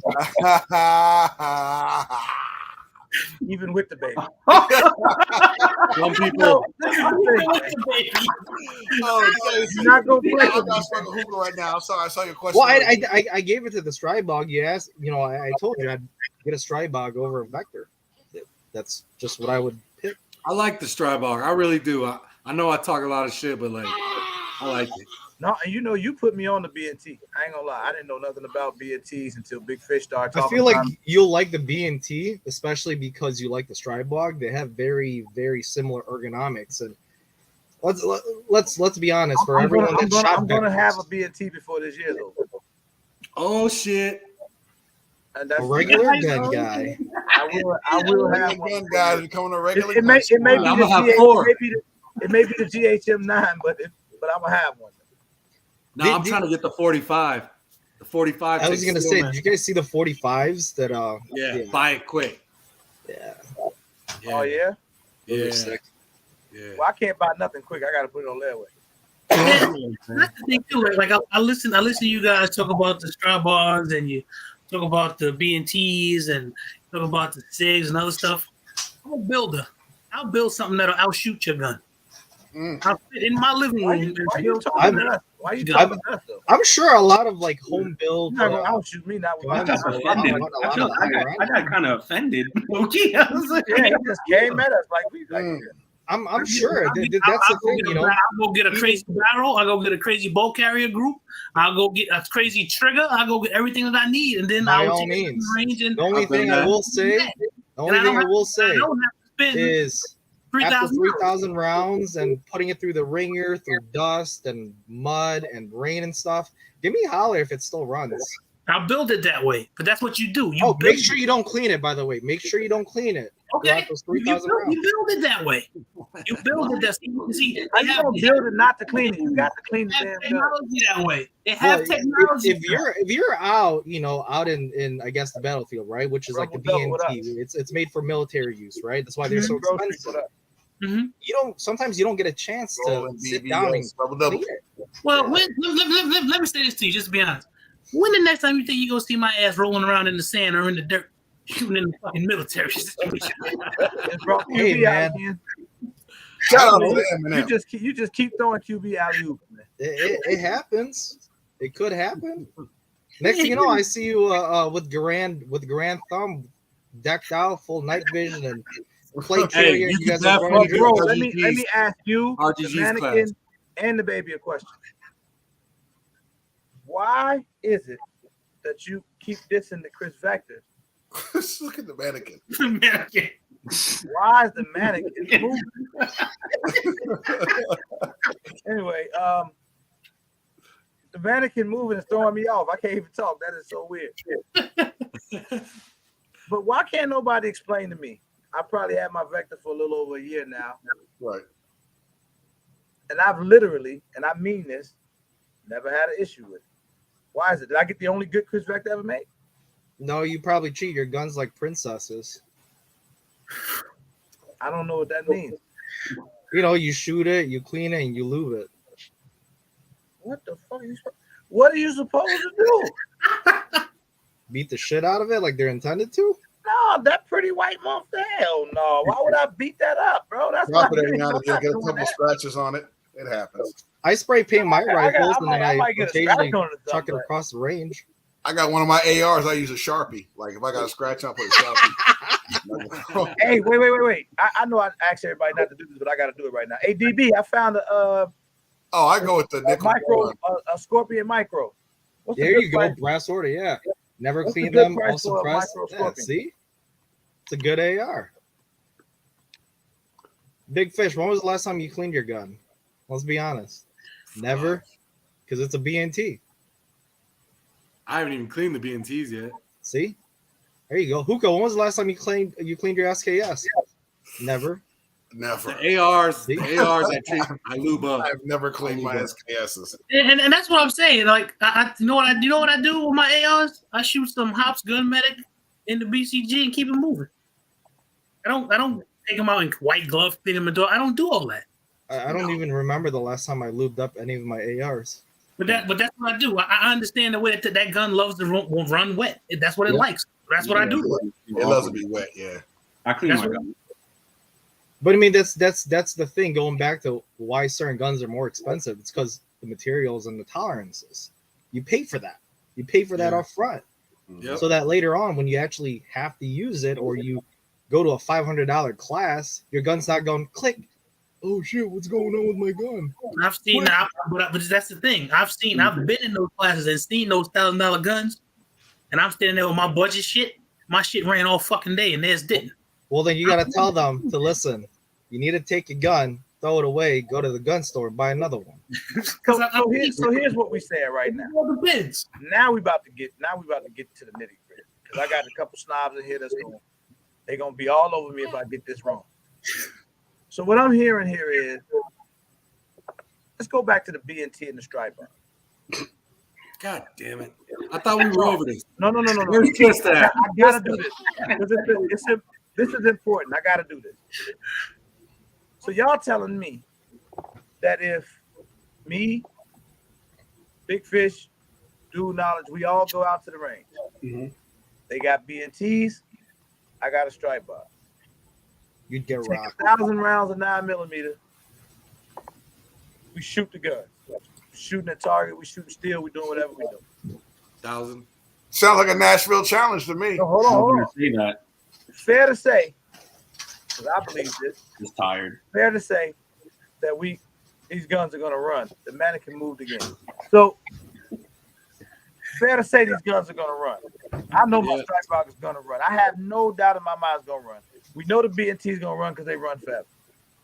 But what you're telling me is the difference is going to be if we all decided to go dive head first in some mud, fell out the mud and rolled into some sand, did backflips into the ocean, threw the guns on the expressway off a bridge, ran down the bridge, got them, and then threw them again to the garbage disposal and let the guns come out. The B&T will run, but the stripe bar probably won't. Is that what we're trying to say right now?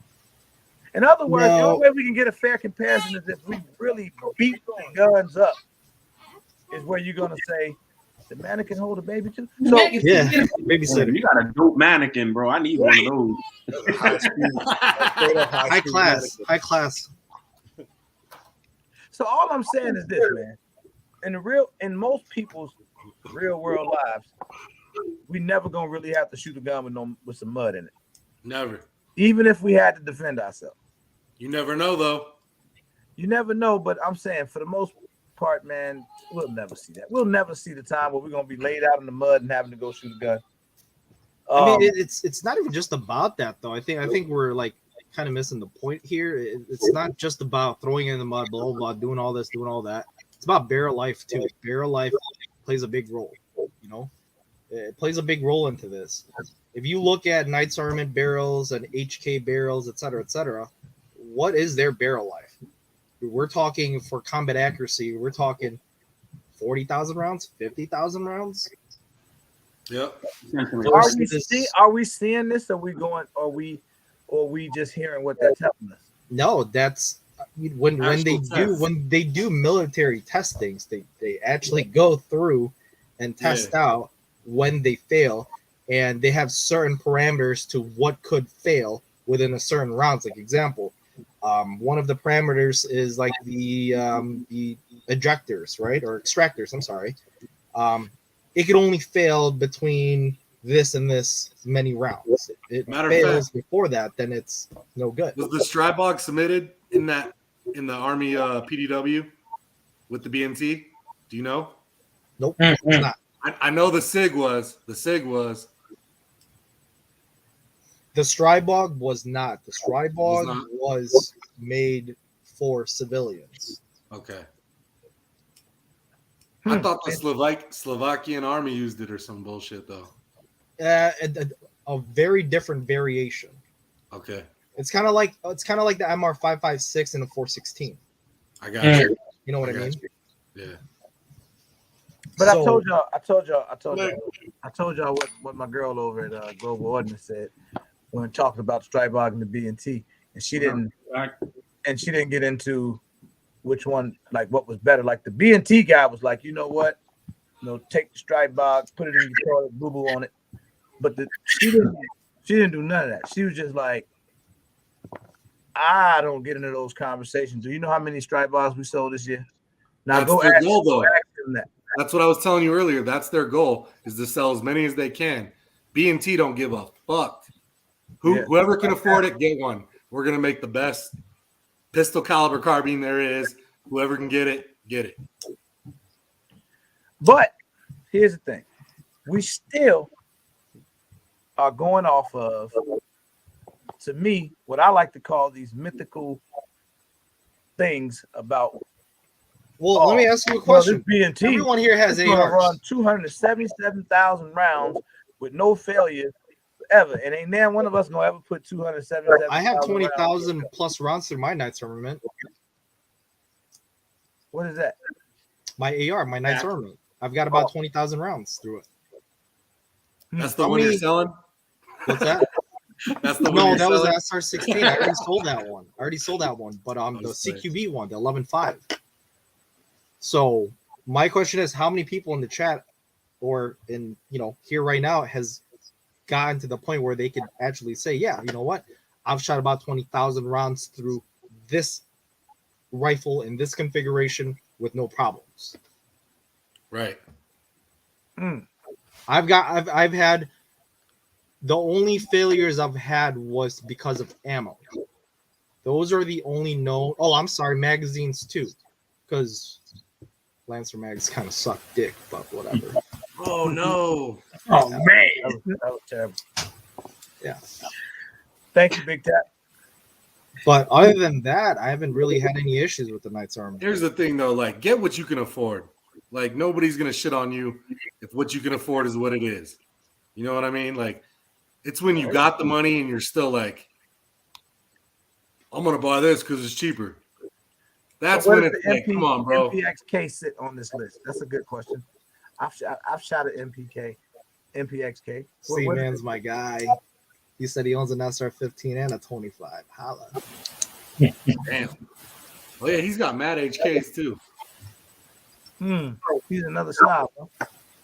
See, another not a lot of people talk about is what is this? Why are you echoing? AK platforms, SKS platforms, K98s, Mausers, MG42s, Lugers. Like no one ever talks about that. They're Gucci, Yes, they are. But you don't ever see people talk about it because it's woody goodies, man. They want the tack black. Little do they know, they go up to the gun store. Hey, that rifle looks cheap. It's got wood stock and furniture. How much is it? I'm sure I can afford it. And they go, sir, that's going to be 10 grand. And they go, yeah, like the Gavir G43. Yeah, what is that? $8,500. Oh, man. You're gonna pay for the SVT 40s, $4,500. There you go.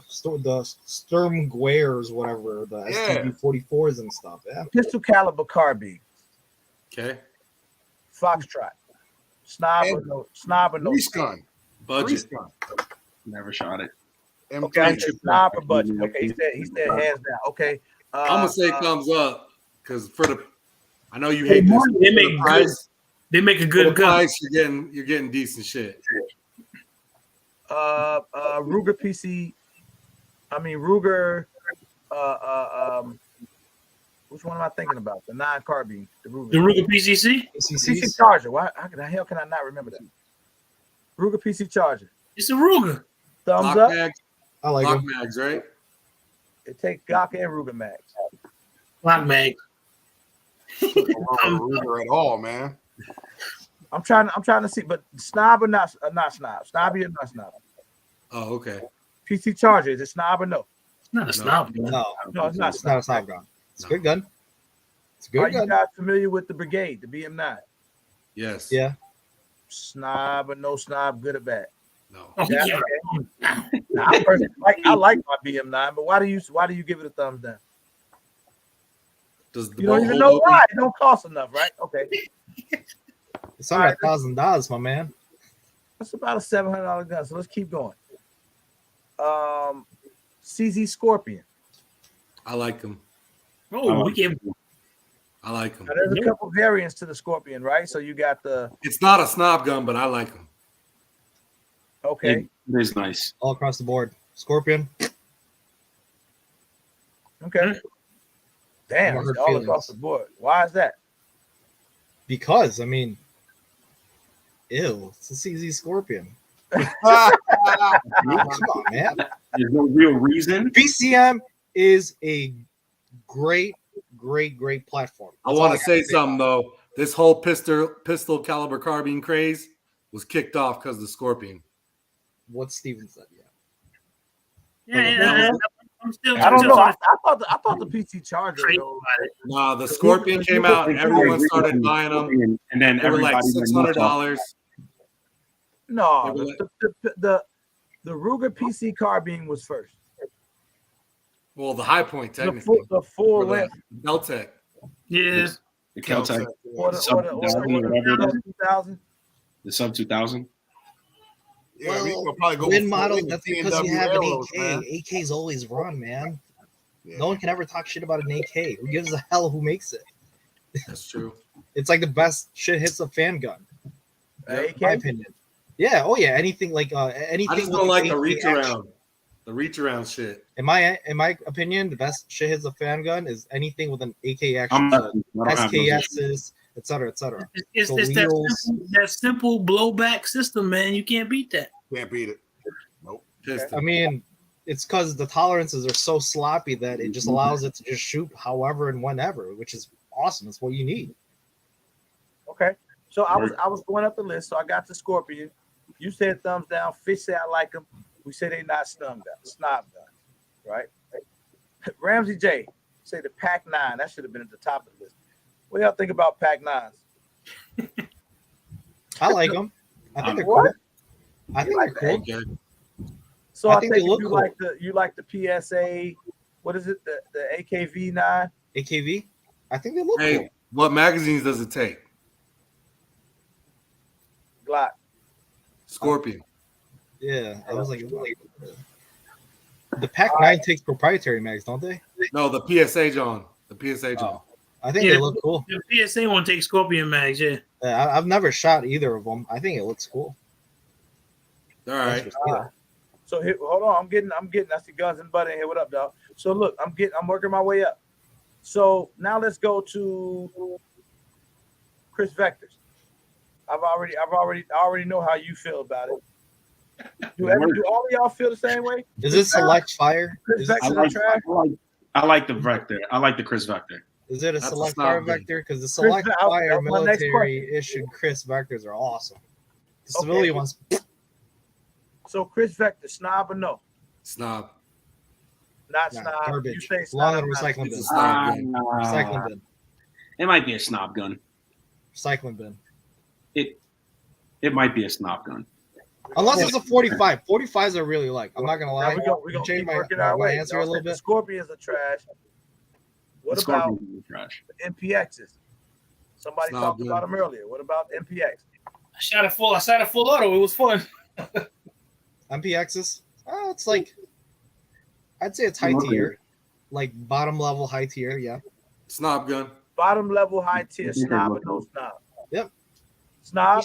I'm good. I'd say it's not So good. when we talking pistol caliber carbines, we saying you're saying Vector not a snob, but when you go to MPX, we talking snob. I'd say so. It's like barely there, but yeah. You got the Interesting. foot in the door. All right, hold on. It's gonna get really good now. BNT, GHM, 9, snob, no snob, Snob. DNT snob. snob, and good gun. Yep. Yeah. Here's the thing. It's like let's say the VP9s, right? Just because it has HK on it, it doesn't matter if it's $300 and is a piece of shit. It's automatically a snob gun because it's an HK. Okay, that was weird. BNT, ACP 9, APC. APC. APC 9. I don't know. He had to I don't correct know. you. All right, now let's move on. I'm staying out PTR. of that one. You said PTR? Why you don't like PTRs? Because the PTR MKE's better. Why are the PTRs trash? Because the HK is better. It's a clone of a HK. Although you can't put the trigger packs in them, so I'll give them that. Yeah, okay, but still not an HK. So let's flip it. Century Arms imported AP5. Basically a Zenith. 2 thumbs up. It's basically a Zenith. So it's It's an HK. It's an HK. It's an HK. It's an HK. That's all it is. With a different name. Hold on, I'm watching. Fish says, I know Fish got one, so he riding all the way. They own HK tooling and they have the rights from HK to make them. So it's an HK. You're getting a real HK. I'm trying to think of it. Mother says fire. That's why I want that one, because Is that the one that was made. where they literally take all the HK parts and make their own receivers? That's the one Zenith used to import, but now Okay, yeah, okay, yeah. That's a thumbs You up. can interchange a real MP5. You can take the parts of it and put it on it, and vice versa. I mean, that's the one with. Okay, yeah. You put a Fleming on there. Fish, no, these two snobs gonna struggle with this one. I don't know where you at on this kick up, Dust, but two snobs gonna struggle with this one. So we worked our way all the way up to basically the MP5, because if you're thinking of an AP5, you basically got an MP5, correct? Mm-hmm. I mean, for the most part. Yeah. Well, I mean, you got to remember the SP5 barely made it to stateside for the civilian market, damn near, a handful of years ago. So the rest were either clones of a clone, or it was, actual MP5 parts kits. They can make their own receivers for, which was what the Century Arms were doing. Yep. Same with Zenith. Boy, this is AP5, MP5 clone, XYZ, PNT, APC9.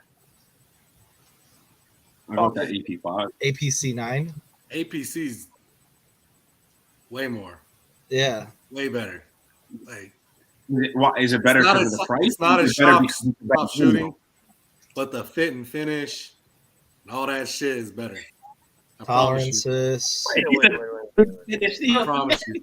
You just said it's not as soft shooting as No. Well, here's the deal. With that roller delay, it's gonna fail before the blowback design. You gotta take care of those roller locks. If you shoot a lot, you gotta take care of your roller shit. Yeah. So essentially, with these two snobs, guys, this is what we come down to.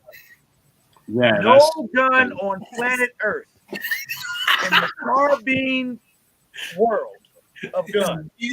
I mean, in the world, from here to Africa, worldwide, nothing compares to a BNT. APC9 is the best 9mm carbine ever manufactured on the planet. The HK is still there. HK is still good. there. Fuck that HK MP5 because it ain't no good. Forget the Chris Vectors. Forget PTRs. Forget every other 9mm carbine. You're telling me, in my opinion, here from Snob World, actually, that no. the BNT is the absolute hands down above. I will make every other. One good argument, because this could go either one way or another. Okay. One carbine that I would choose for fun factor, rare factor, blah blah blah, and all that over the BNT is hookah. You're gonna like this one. M1 carbine. I I don't know what that is. 30 caliber, man. Yes, sir. M1 carbine. Yes, sir. I think those are just they're just cool. They're cool. Can't go wrong with an M1 carbine. You can not go wrong with M1 carbine. But at the end of it all, that remains true. The BNT, because when I was talking to the BNT guy, he said that it's the APC, right? Let me get it right. APC. APC9. The APC is their professional grade 9mm carbine. The GHM9 is kind of the civilian guys. Right.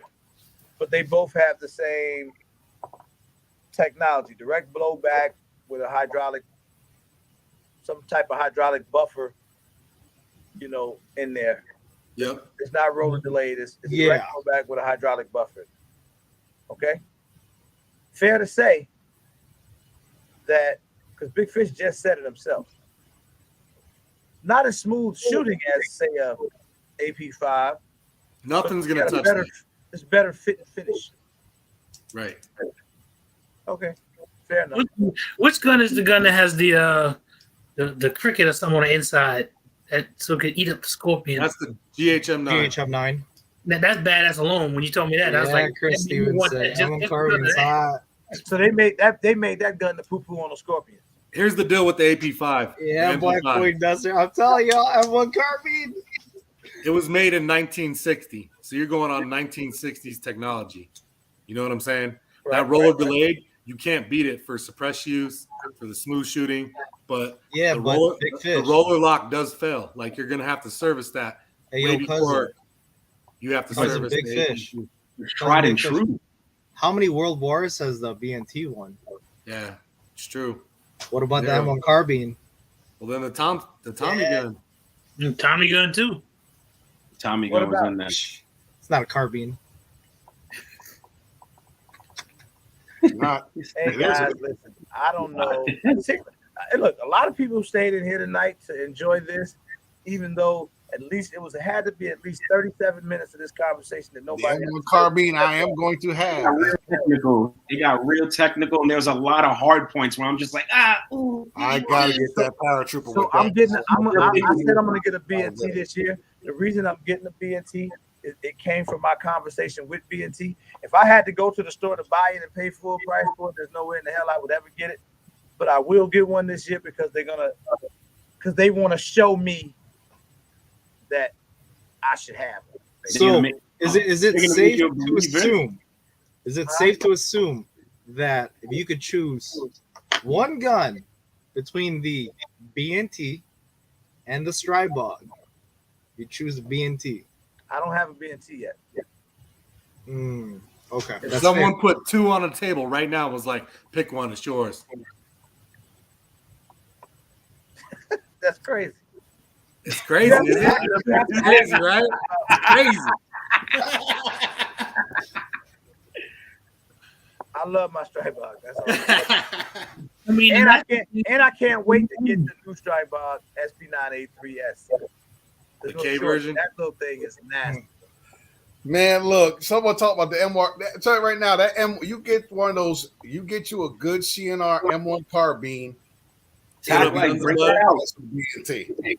Get your hands on that. Tag I like- see M1 carbine. I here's see what M1 carbines going for $3,500. Yeah. I can't afford that. Big Fish.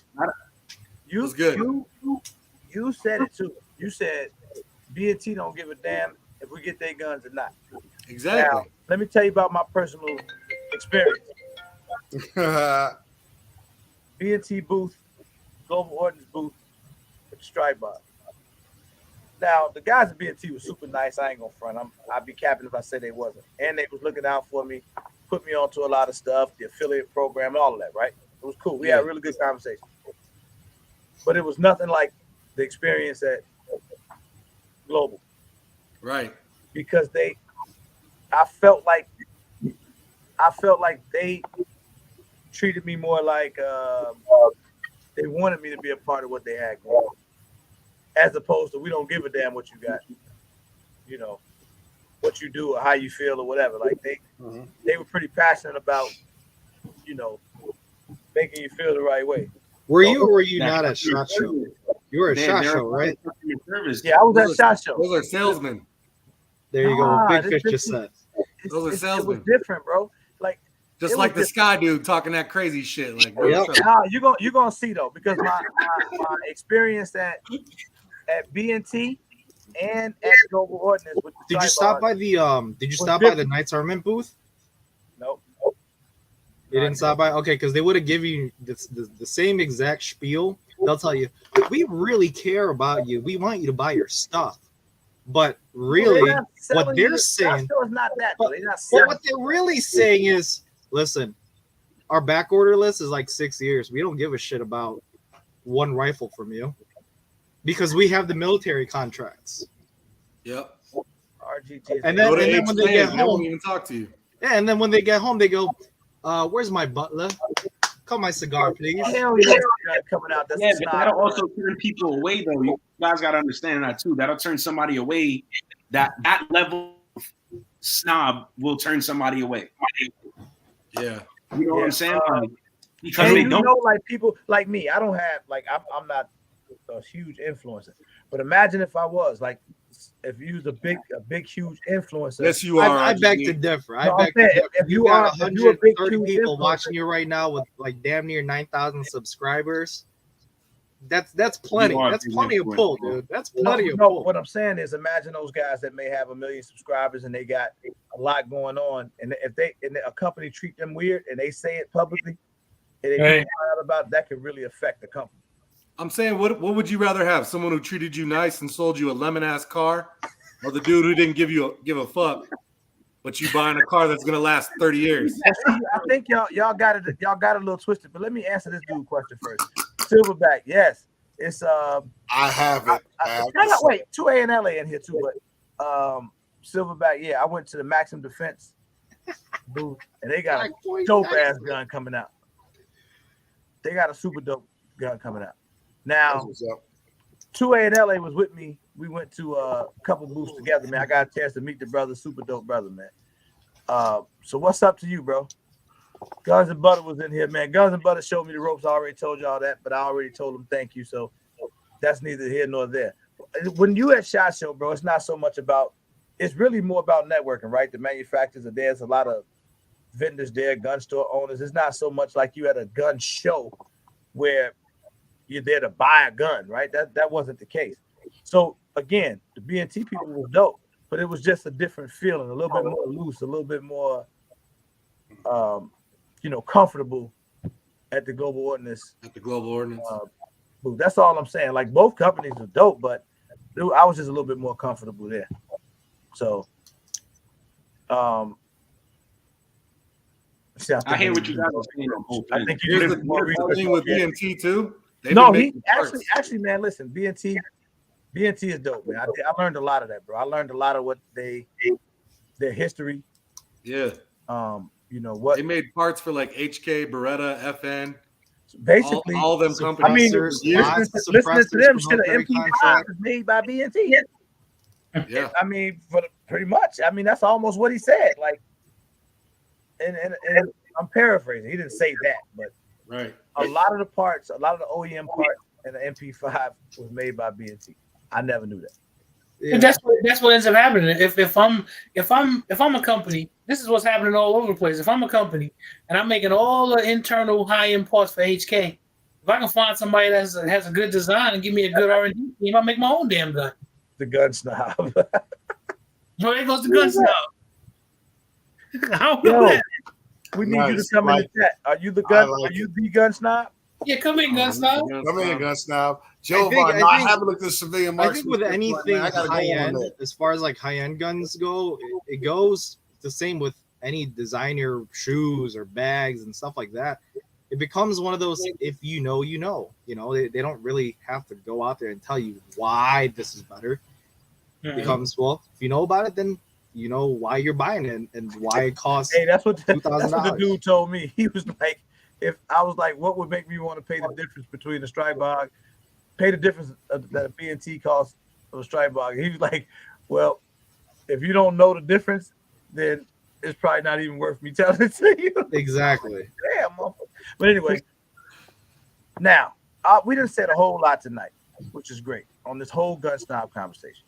But is it fair to say that when we start talking about these high-end boutique guns, that this is all more so a preference thing? Is that fair to say? Of course.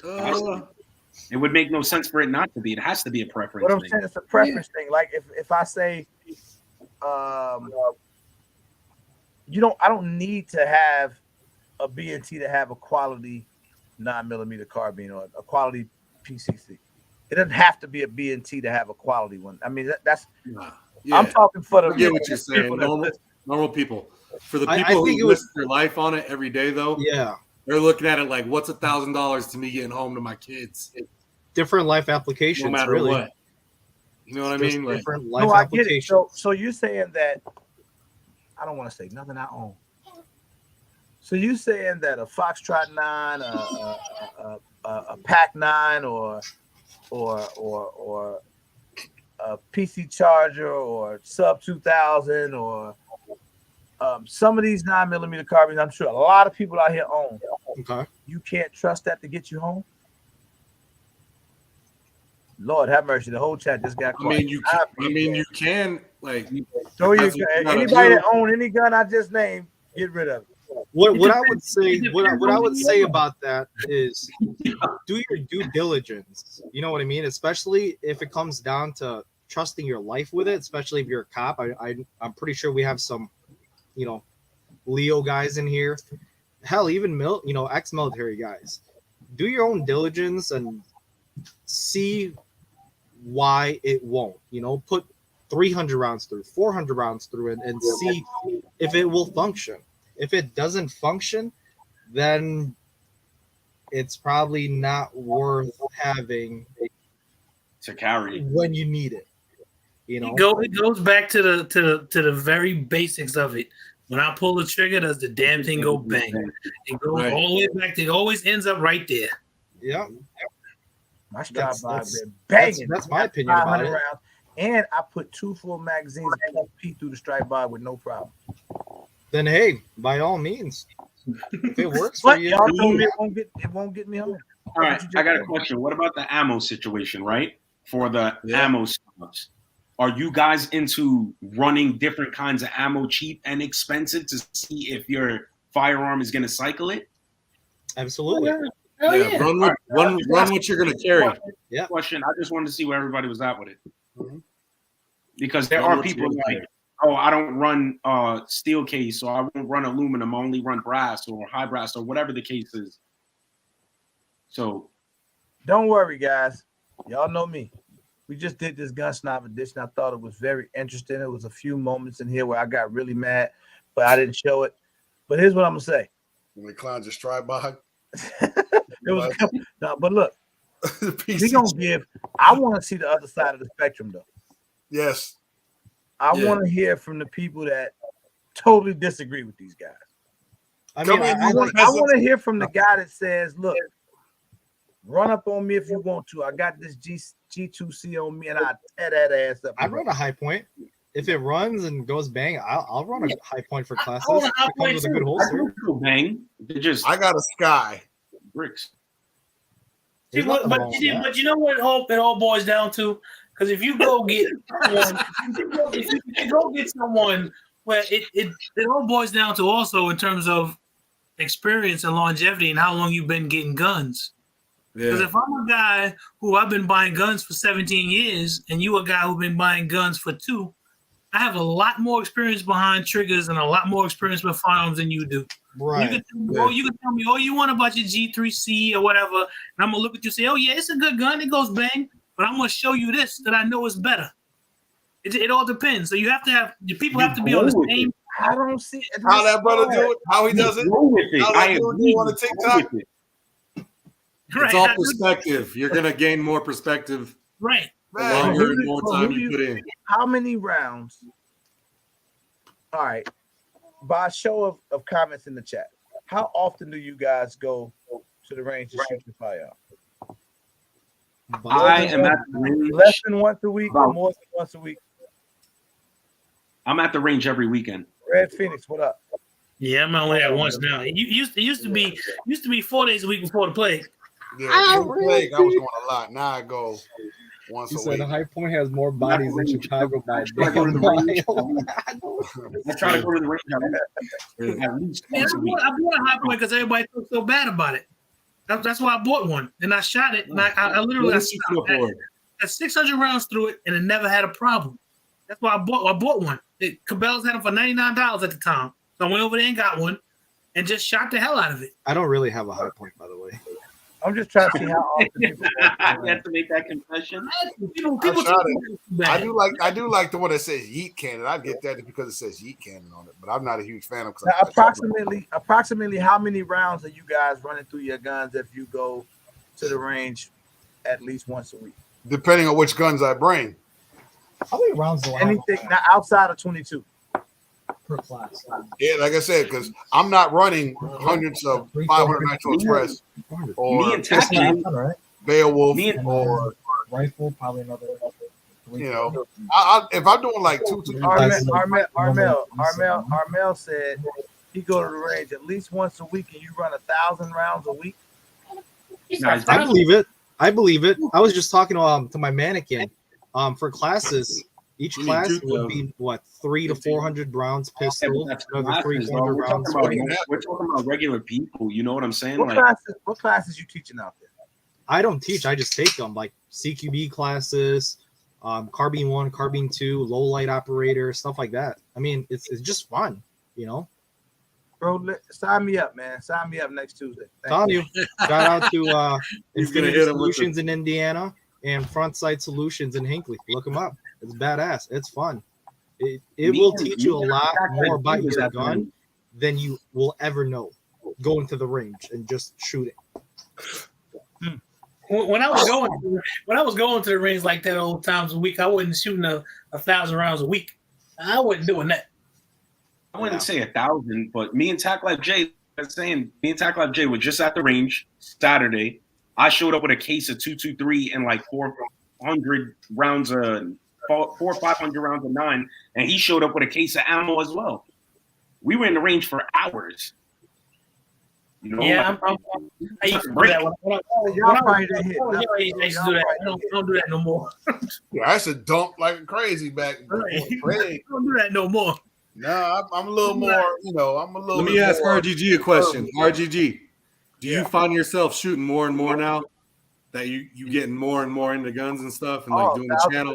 Bro. You know, not only that, when I meet guys like Guns Brother and AJ out there, the DMV talking crazy, and then we was going back and forth with the Gun Bros and all of that, boy, they make you start stepping your game up. Right. And my range trips got really different. Like instead of shooting strictly for fun, it started being like, now I need to start really learning my firearms. I need to start knowing how to hit my target the right way. And I still haven't had any formal training. I kind of just learned from taking notes or asking questions, but practice, just a bunch of practice. That's all. You know who's a really good shooter from like just Chicago in general? Who that? Eddie Tactical. Oh yeah, he was just in that here. man could shoot. Yeah, that man could shoot. Yep, I'm gonna get with them, man. I'm gonna get with Gun Camp. I was gonna say, I mean, if there's anyone to learn from, dude, start with people that you know and you're comfortable with. Yeah. I'd start out with Gun Camp. Oh man, I'm coming to your Gun Camp, dude. I need to come shoot some of that shit and get some videos.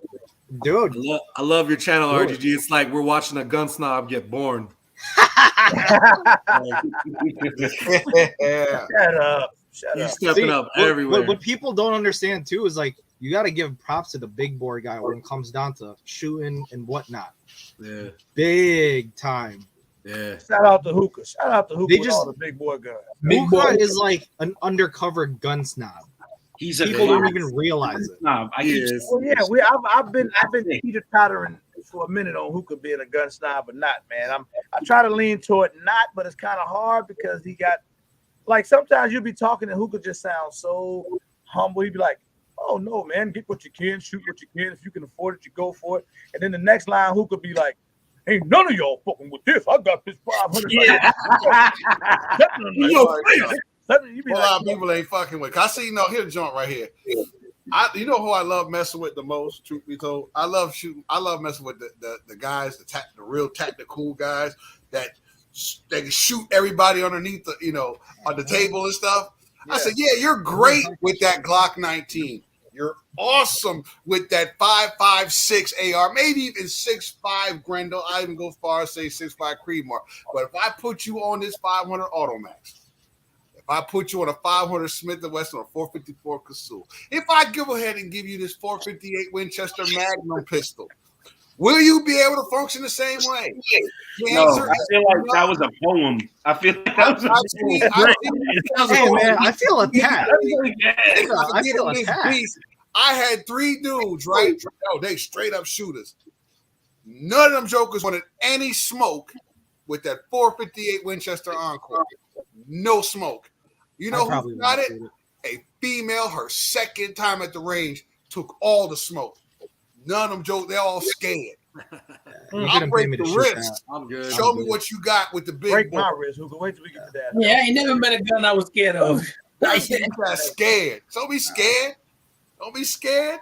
Nitro Oh, the Express. 462, man. I'm Look, good. I'll pass. I love big boy Farika. I like to see cats who really think they beast. Yeah, you beast with them small calibers. Bring your ass to the big boy table and see how much you can eat.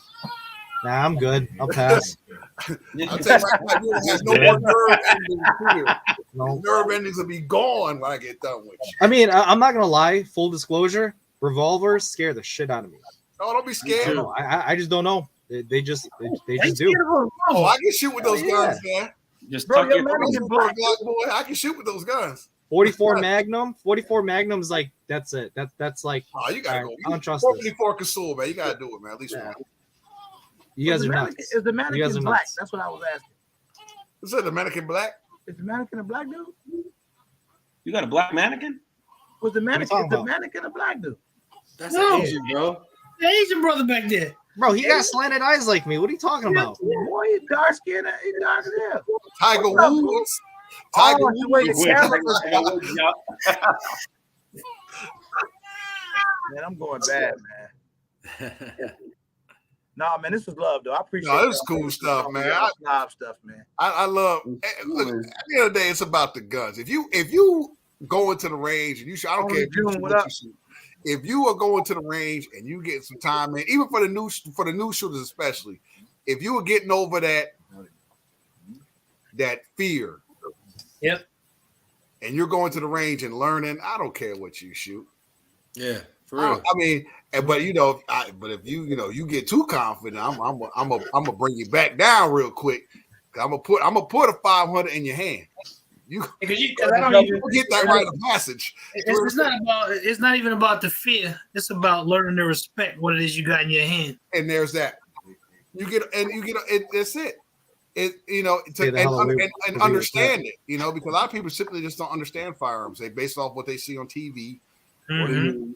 So you get with some people who actually do this, and you get a different. And everybody on this panel has a different subject matter. Yep. Hey, who gonna be on the panel for the next one when we talk about the opposite? Oh, you're gonna have the peasants? No, stop. Who's the dirty? Shout out to the peasants out there. I want to see bring your Tauruses, bring your high points, bring that conversation because I'm looking forward to that. It's Who a gonna good come in thing. here? Who gonna come in here next Tuesday? No, not next Tuesday. Next Tuesday we're gonna do break. No, I'm messing with y'all, man. Who gonna come in here Thursday and The represent the Tauruses, the Skies, the High Point, the Canics? Locked in the Anyone fence. supposed to be on that list? Who gonna come in here and represent the affordable gun? Locked in's coming in. Play Locked me. in's in. Who say they in on this? Yo, Ramsey J said Ramsey J's got some really nice guns. You got one Sky and a bunch of One bougie ass Sky and a shit. bunch of Ramsey real J is a gun snob. Right. He's a gun snob. Hey, ain't nobody gonna represent. When I said who gonna come in on Snob, Oh, That's June great. Knowledge, Jody Big Oxen? Fish jumped I would in, love to get that Kick Up gun, Dust man. jumped Oh, in. yeah, Everybody was ready. I love theirs. Who coming in to represent these Canik, Skies, and High Points? Who's coming in? What about Paris the Taurus? What about the Paris Taurus? Side, Taurus here. Ryan Knight's in. Who gonna come through represent for Sky? All He I gonna need right represent now the is a High High Point. Point. Ringer. Who's a ringer? He can't do that. Who gonna be the High Point representative? Sheesh. I mean, where's AO at? That's the high point, man. Yo, somebody break. There's some. Look, but no, not somebody who owns a High Point, but 350 somebody say who's he like in. High Point is the joint. That's my gun. I already know what they're gonna say though. They're gonna come in and be Matter like, of fact, I'm gonna put Kel-Tex on the "Don't list. nobody want to get shot with a Taurus."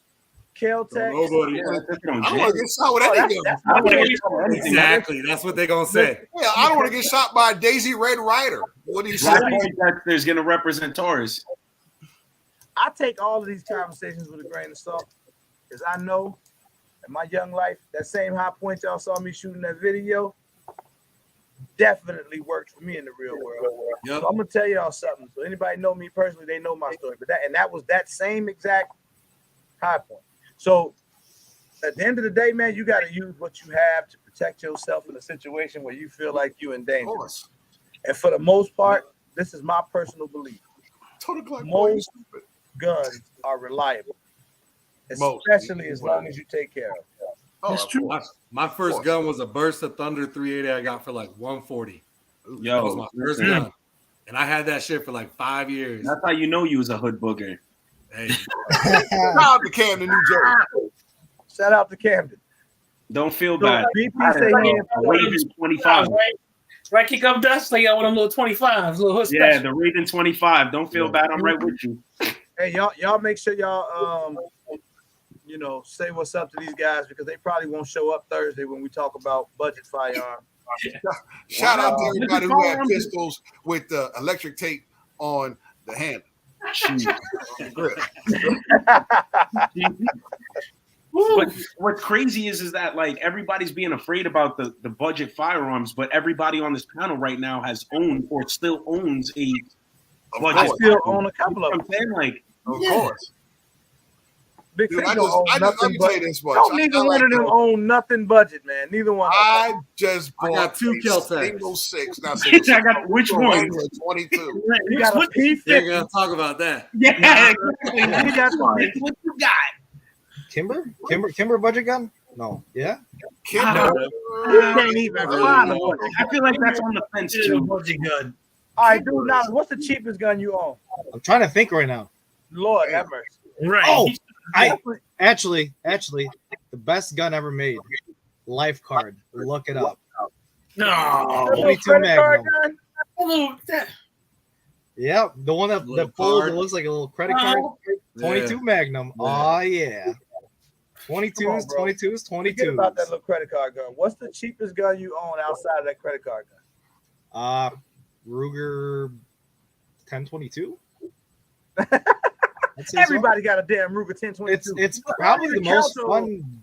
That's a classic. I mean, love that that's gun. classic. Yeah, I that's love a that gun. classic. I want to That's take up there that. with the I gotta get the MP5, takedown. bro. I got two of them. You said that's something with that. For real, it's a classic. if not, No, what's if your, not what's the your, Henry what's your, 22 what about handguns, pistols? What's your cheapest? pistol, Smith & Wesson SW 22. Oh, okay. 22 LR. Yeah. You keep killing me with these 22s now. Because they're awesome. What about let's go 9mm and higher. What's 9 mil. firearm? Handgun. This is where it gets good. Glock. No, I sold that. No, Glock cheap as hell. You ain't got no Glock. He's like a SIG 226. I want to say the cheapest one is a Sky. You own a Sky? You got a Sky? Hell yeah. Still? He lying, Yeah. man. I mean, He lying. it's kind of beat the shit because I ran it over and whatnot just for shits and giggles. Man, who do you care about them skies, man? It still You got a Sky shoots. for real? I can't, bro. No. Yeah. No. Yeah. I have a Sky. I You just went through all of this and you own a Sky? It's a meme gun, dude. You know, when you want to flex a little bit, but then you leave that I'd rather Sky the right high there. point They go, with the dollars on it.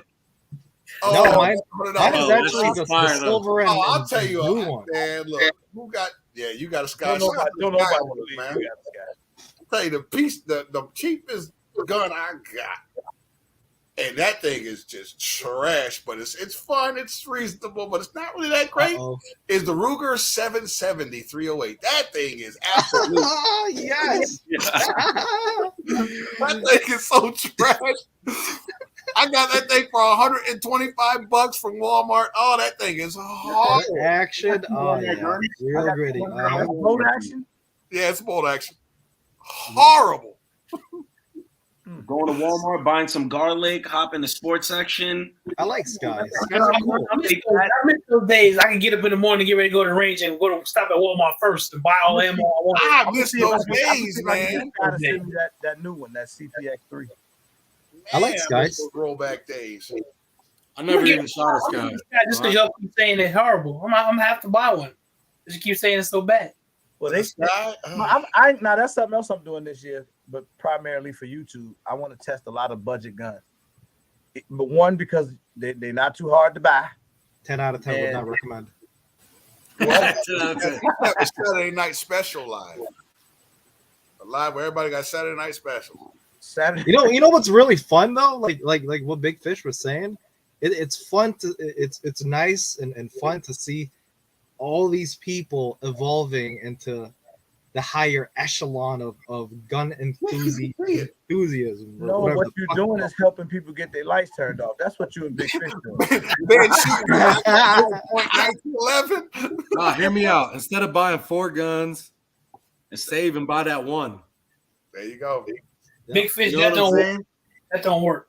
Quality over Showtime. quantity. I heard about that. Yeah, That definitely don't work for Zach. He That don't don't work.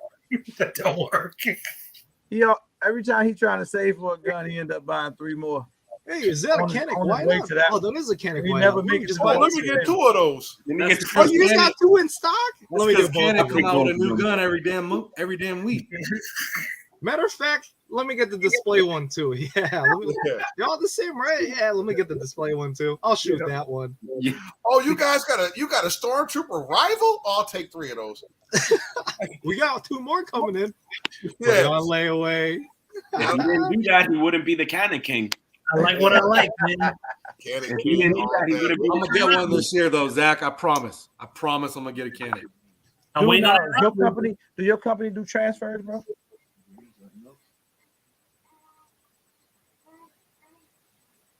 All right. Yeah, of course. Okay. Email me your number, man, so I can get up with you. All right, I'll email it to you again. Oh, you already emailed to me before? Yeah. Our cast. I'll email to you again.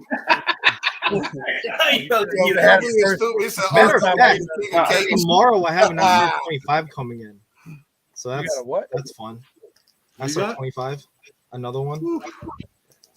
It's cool stuff. QB, pause, bro. Don't say nothing like that ever again. Episode 25s? That's the 308 Knights Armament for all y'all. That's cool. Mm. Cool. Yeah, I didn't know what it was. I just act like I know.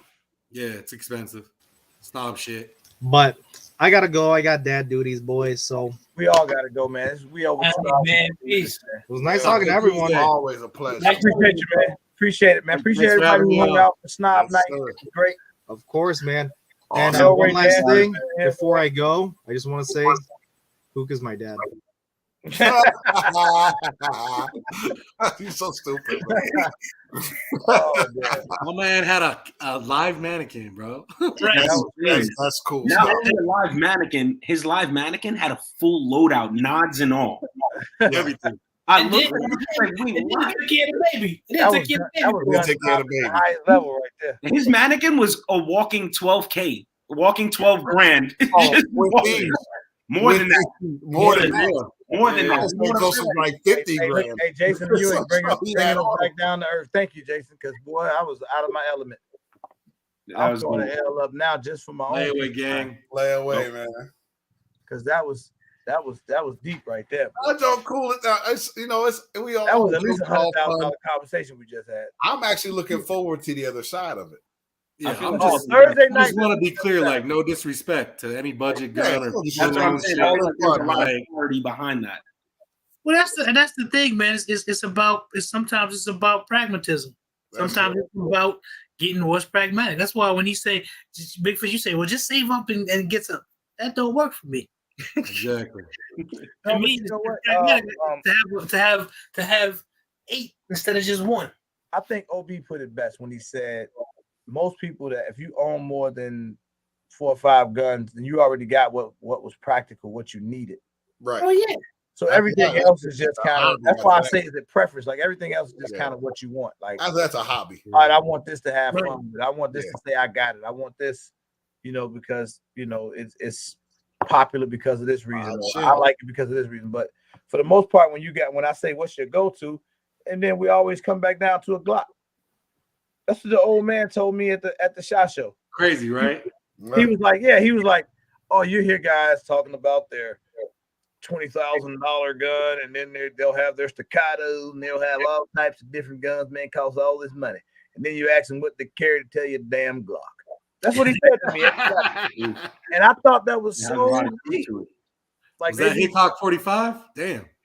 No, it wasn't. But the dude said that though. It was funny. Like I was like, dang, that's pretty. But you know, a part of the reason is that you carry a Glock because we all know it's already established it's going to work, right? And God forbid you get in a situation and you're forced to use your firearm. There's a good chance you might not get your firearm back, and it ain't gonna hurt if they don't give your Glock back. No, it hurt me. I'd be mad if they don't get my Oh, Glock. that's gonna hurt like hell. I I guess. I'm not trying to give none of my guns away. Be like, let's go I throw. hear you, but okay. Hell, I'm not giving. I want to give my guns away. I want my guns back. Would you rather it be your Glock or if you had something like a staccato? I'd rather none of my guns go. Some of them companies I want offer them all programs though. If you do use it, they'll give you a Like, gun. they'll send you. Yeah, while they're holding it. Like I said, I definitely want all my joints. Don't ever think that any gun you got, the days of throwaways are over. The throwaways are the ones where you file the serial number off. No, that's long gone. You know what I'm saying? But if you are legally in the game, you do not want any throwaways. Any gun you get, Just get your shadow system. no, sir. You don't want to do that. That's why you got insurance and all that stuff. Because you don't want the man to take your stuff. This is That's why you got more. It's what you want versus the reality. You know what I mean? Until I get the other one back, hopefully. If they decide they're not giving it back, there's nothing you can do about it. Well, that's why you got insurance. You get a shadow system.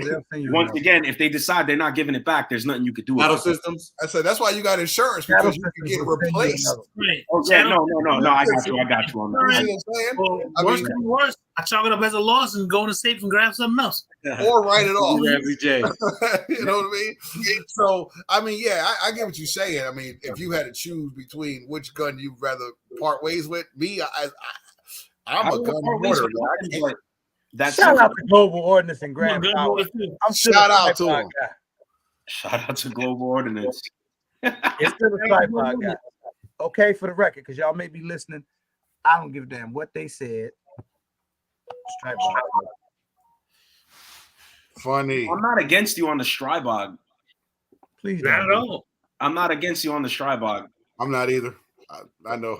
I'm not. I'm not against big fish on the It is funny though to see RWG's face when somebody mentions Strybog and it's talking about something. Especially when they talk about it bad. He's like Strybog. It's like hey, Twister already settled this shit. Like his face dropped. They good when Twister said it, he was like, right. That was funny. He started thinking his sister. I can't say that. You just saw like his feelings get hurt. Like when you see like your icon say something real bad about something, he's like, "This is my Chicago brethren. He's an icon. I look up to this guy." He admitted to being a gun snob, but I thought I was gonna have to get a button on him. I thought I had my hand on the mouse. Strybog's nice though. I like him. He got it. I like Strybog. I like Grand Power. The Grand Yeah, Power. he said he's a good snob. He said he's a good snob. But that's because once again, the way RDG asks his questions, he asks questions on some court stuff. Like it's either yes or no. Oh, he's got RGG. He's a good snob. RGG He was is talking about getting the Alex. Every day I got you. Just send me whatever you want. Just send me your address and we'll ship it to you. Right. Oh shit! Man, I don't know, man. Like, cause we all know Twister got it. So is he really a gun snob? Like, if you could buy a Lambo, are you gonna buy a Civic? When PSA finally does release the Jackal, yeah, I will get one. When they finally do release it. Hey, shout out to PSA for coming up with them cold gun names that make you want one. Mm-hmm. Well, I gotta get that dagger. They Boy, were that supposed to have an dagger. MP5 clone too. They still work. They're still That's like working. 3 years. Yeah, they're still working on it. PSA got some nice stuff. Sound like they can't get it right. It's been 3 years, and it has been 3 years too. Yeah. Now the Jackal's been coming for about 2 years now too. I'm about to screenshot that and post it to my Instagram so Global Ordnance can see it. Yeah. Strybog. Right. You've been riding for him for real. Yeah. That is true. I'm waiting for that Canik call any day. He's gonna be at the booth. Any day. I want a sponsorship, damn They're it. gonna have the layaway edition strike by. I want a sponsorship, damn I it. need that B&T sponsorship, but I know. I they ain't know. doing I those know out. for a fact. I need that I Holland and told him Holland this too. sponsorship. I need to know reach for out a to them. fact, just from this channel alone, probably sold at least 10 strike bars. Oh, for sure. Which Just is for me good. talking about it. Oh, Which is sure. good. That's not even cap either. That's like, Oh, You're no, not that's, even hell, I pushing can think it. of 3 or 4 off the top of my head. That's good. That's good. oh, snap. Oh, shout out to Ramsey J. Shout out to Locked In for bringing this up. Yo, I know how Ramsey J, he said Ramsey J and RWG are twins. Now, RWG, do you have hair underneath that hat, or are you a bald head like me? No, I got hair, bro. You got hair? Well, I'm not gonna say no names, but somebody who clowns you ain't got no hair. They might not be as young as they say they are. Oh, who we got? Use that. Yo, shout out. I'm gonna put it on the shout out. Yo, you gotta see this joint here now. Man, Oh, damn. somebody's getting put on blast right now. Man, y'all hurry up. Let's talk Shout Tuesday. out. Oh, damn. Shout out to Locked In Defense for bringing this to my attention. Uh-oh. Ramsey J, you got some explaining to do, sir. Uh-oh. We got the sunroof. Wait, we got something on Ramsey J? Like you got a convertible up there, We sir. got the sunroof. Got a little convertible going on. Wait. I mean, he's a little shiny up top. Ramsey J got a George Jefferson? Not a George Jefferson. Well, it's like a shadowy. He's got the Stephen A. Like a little shadow. He shaved. It's like shadowy.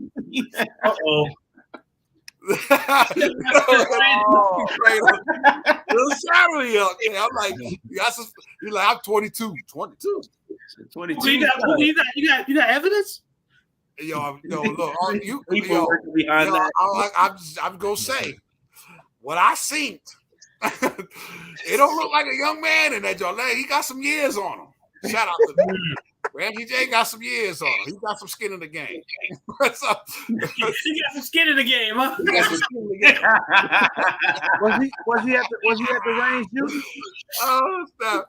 No, he wasn't you, Ramsey J. I know Ramsey J, you sound like you young sometimes. We didn't know. How old is you, man? You a Gen Xer or a baby boomer? Sheesh. Is that him at the range shooting? Is that him at the range shooting? Yeah, man. That's Ramsey J?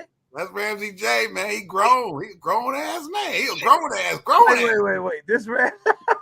This is Ramsey J. Hey, he ugly too, bro. Locked In. Trying to lock in for bringing to my attention. Yo. Hey, Ramsey J, boy, if I'm you, I shut up in this live for the rest of the time you in here. Boy, you better be real respectful. Well, that's him shooting his 308. Yeah, that's him. Yeah, anytime you can look at somebody's head from the back and tell they old. Man. What they say? He's 22 in leap years. Yo, you gotta do it, Ramsey J. Ramsey J ain't 20 nothing. He's 22 in dog years. He ain't 20 nothing, man. Ramsey J. Stu, he said RWG calling someone ugly is a crime against nature. Hey man, I gotta go, man. I can't even. I don't know why. I shouldn't have looked at this before I go to bed. But look, I'll see y'all on Thursday, man. We go talk about some budget firearms, man. I appreciate everybody. Make sure y'all hit the like button on the way out if you got to hit while you was in real here. Quick, RWG, put up BPs. Put up BPs. Put it up. Wait, where you at? Oh shit. Is Ramsey my age? Ramsey J's my age. Hey, I don't know. He damn close. Look at this picture. Y'all might have went to school together, BP. Yo. What was Abraham Lincoln like? Shout out to people who back in their head look like they collect Social Security checks. Dang. Why everybody want to be 22 though, man? It's over with. Let it go, Ramsey. Yo, remember that dude that came in there talking that trash? He was 22, but he looked like he was 50. Hit me on IG, bro. Hit me on IG. Hey man, I'm not gonna put that up. I'm gonna let Ramsey J dig a hole for Black himself. point, It'll be my I intro. appreciate you having this live, RGG. Yo, this live Hopefully, I cleared some of the gun snob shit up. Let you know. Nah, this live You is still a snob, bro. You ain't clear up nothing. this live is dope. Ramsey J Yeah, gonna be the intro to all my videos. He keep talking crazy. Oh, shout out. Oh my gosh, man. Now you get when you got them. Somebody say this Ramsey J. Badass baby. No, why are they doing this? Oh damn. Hey man, I'm going, man. I'm off IG. this live, man. I gotta go, man. Y'all get me All right, man. I'll see everybody on Thursday, man. We're gonna Yes, do sir. the budget. Later, for real. I'll holler.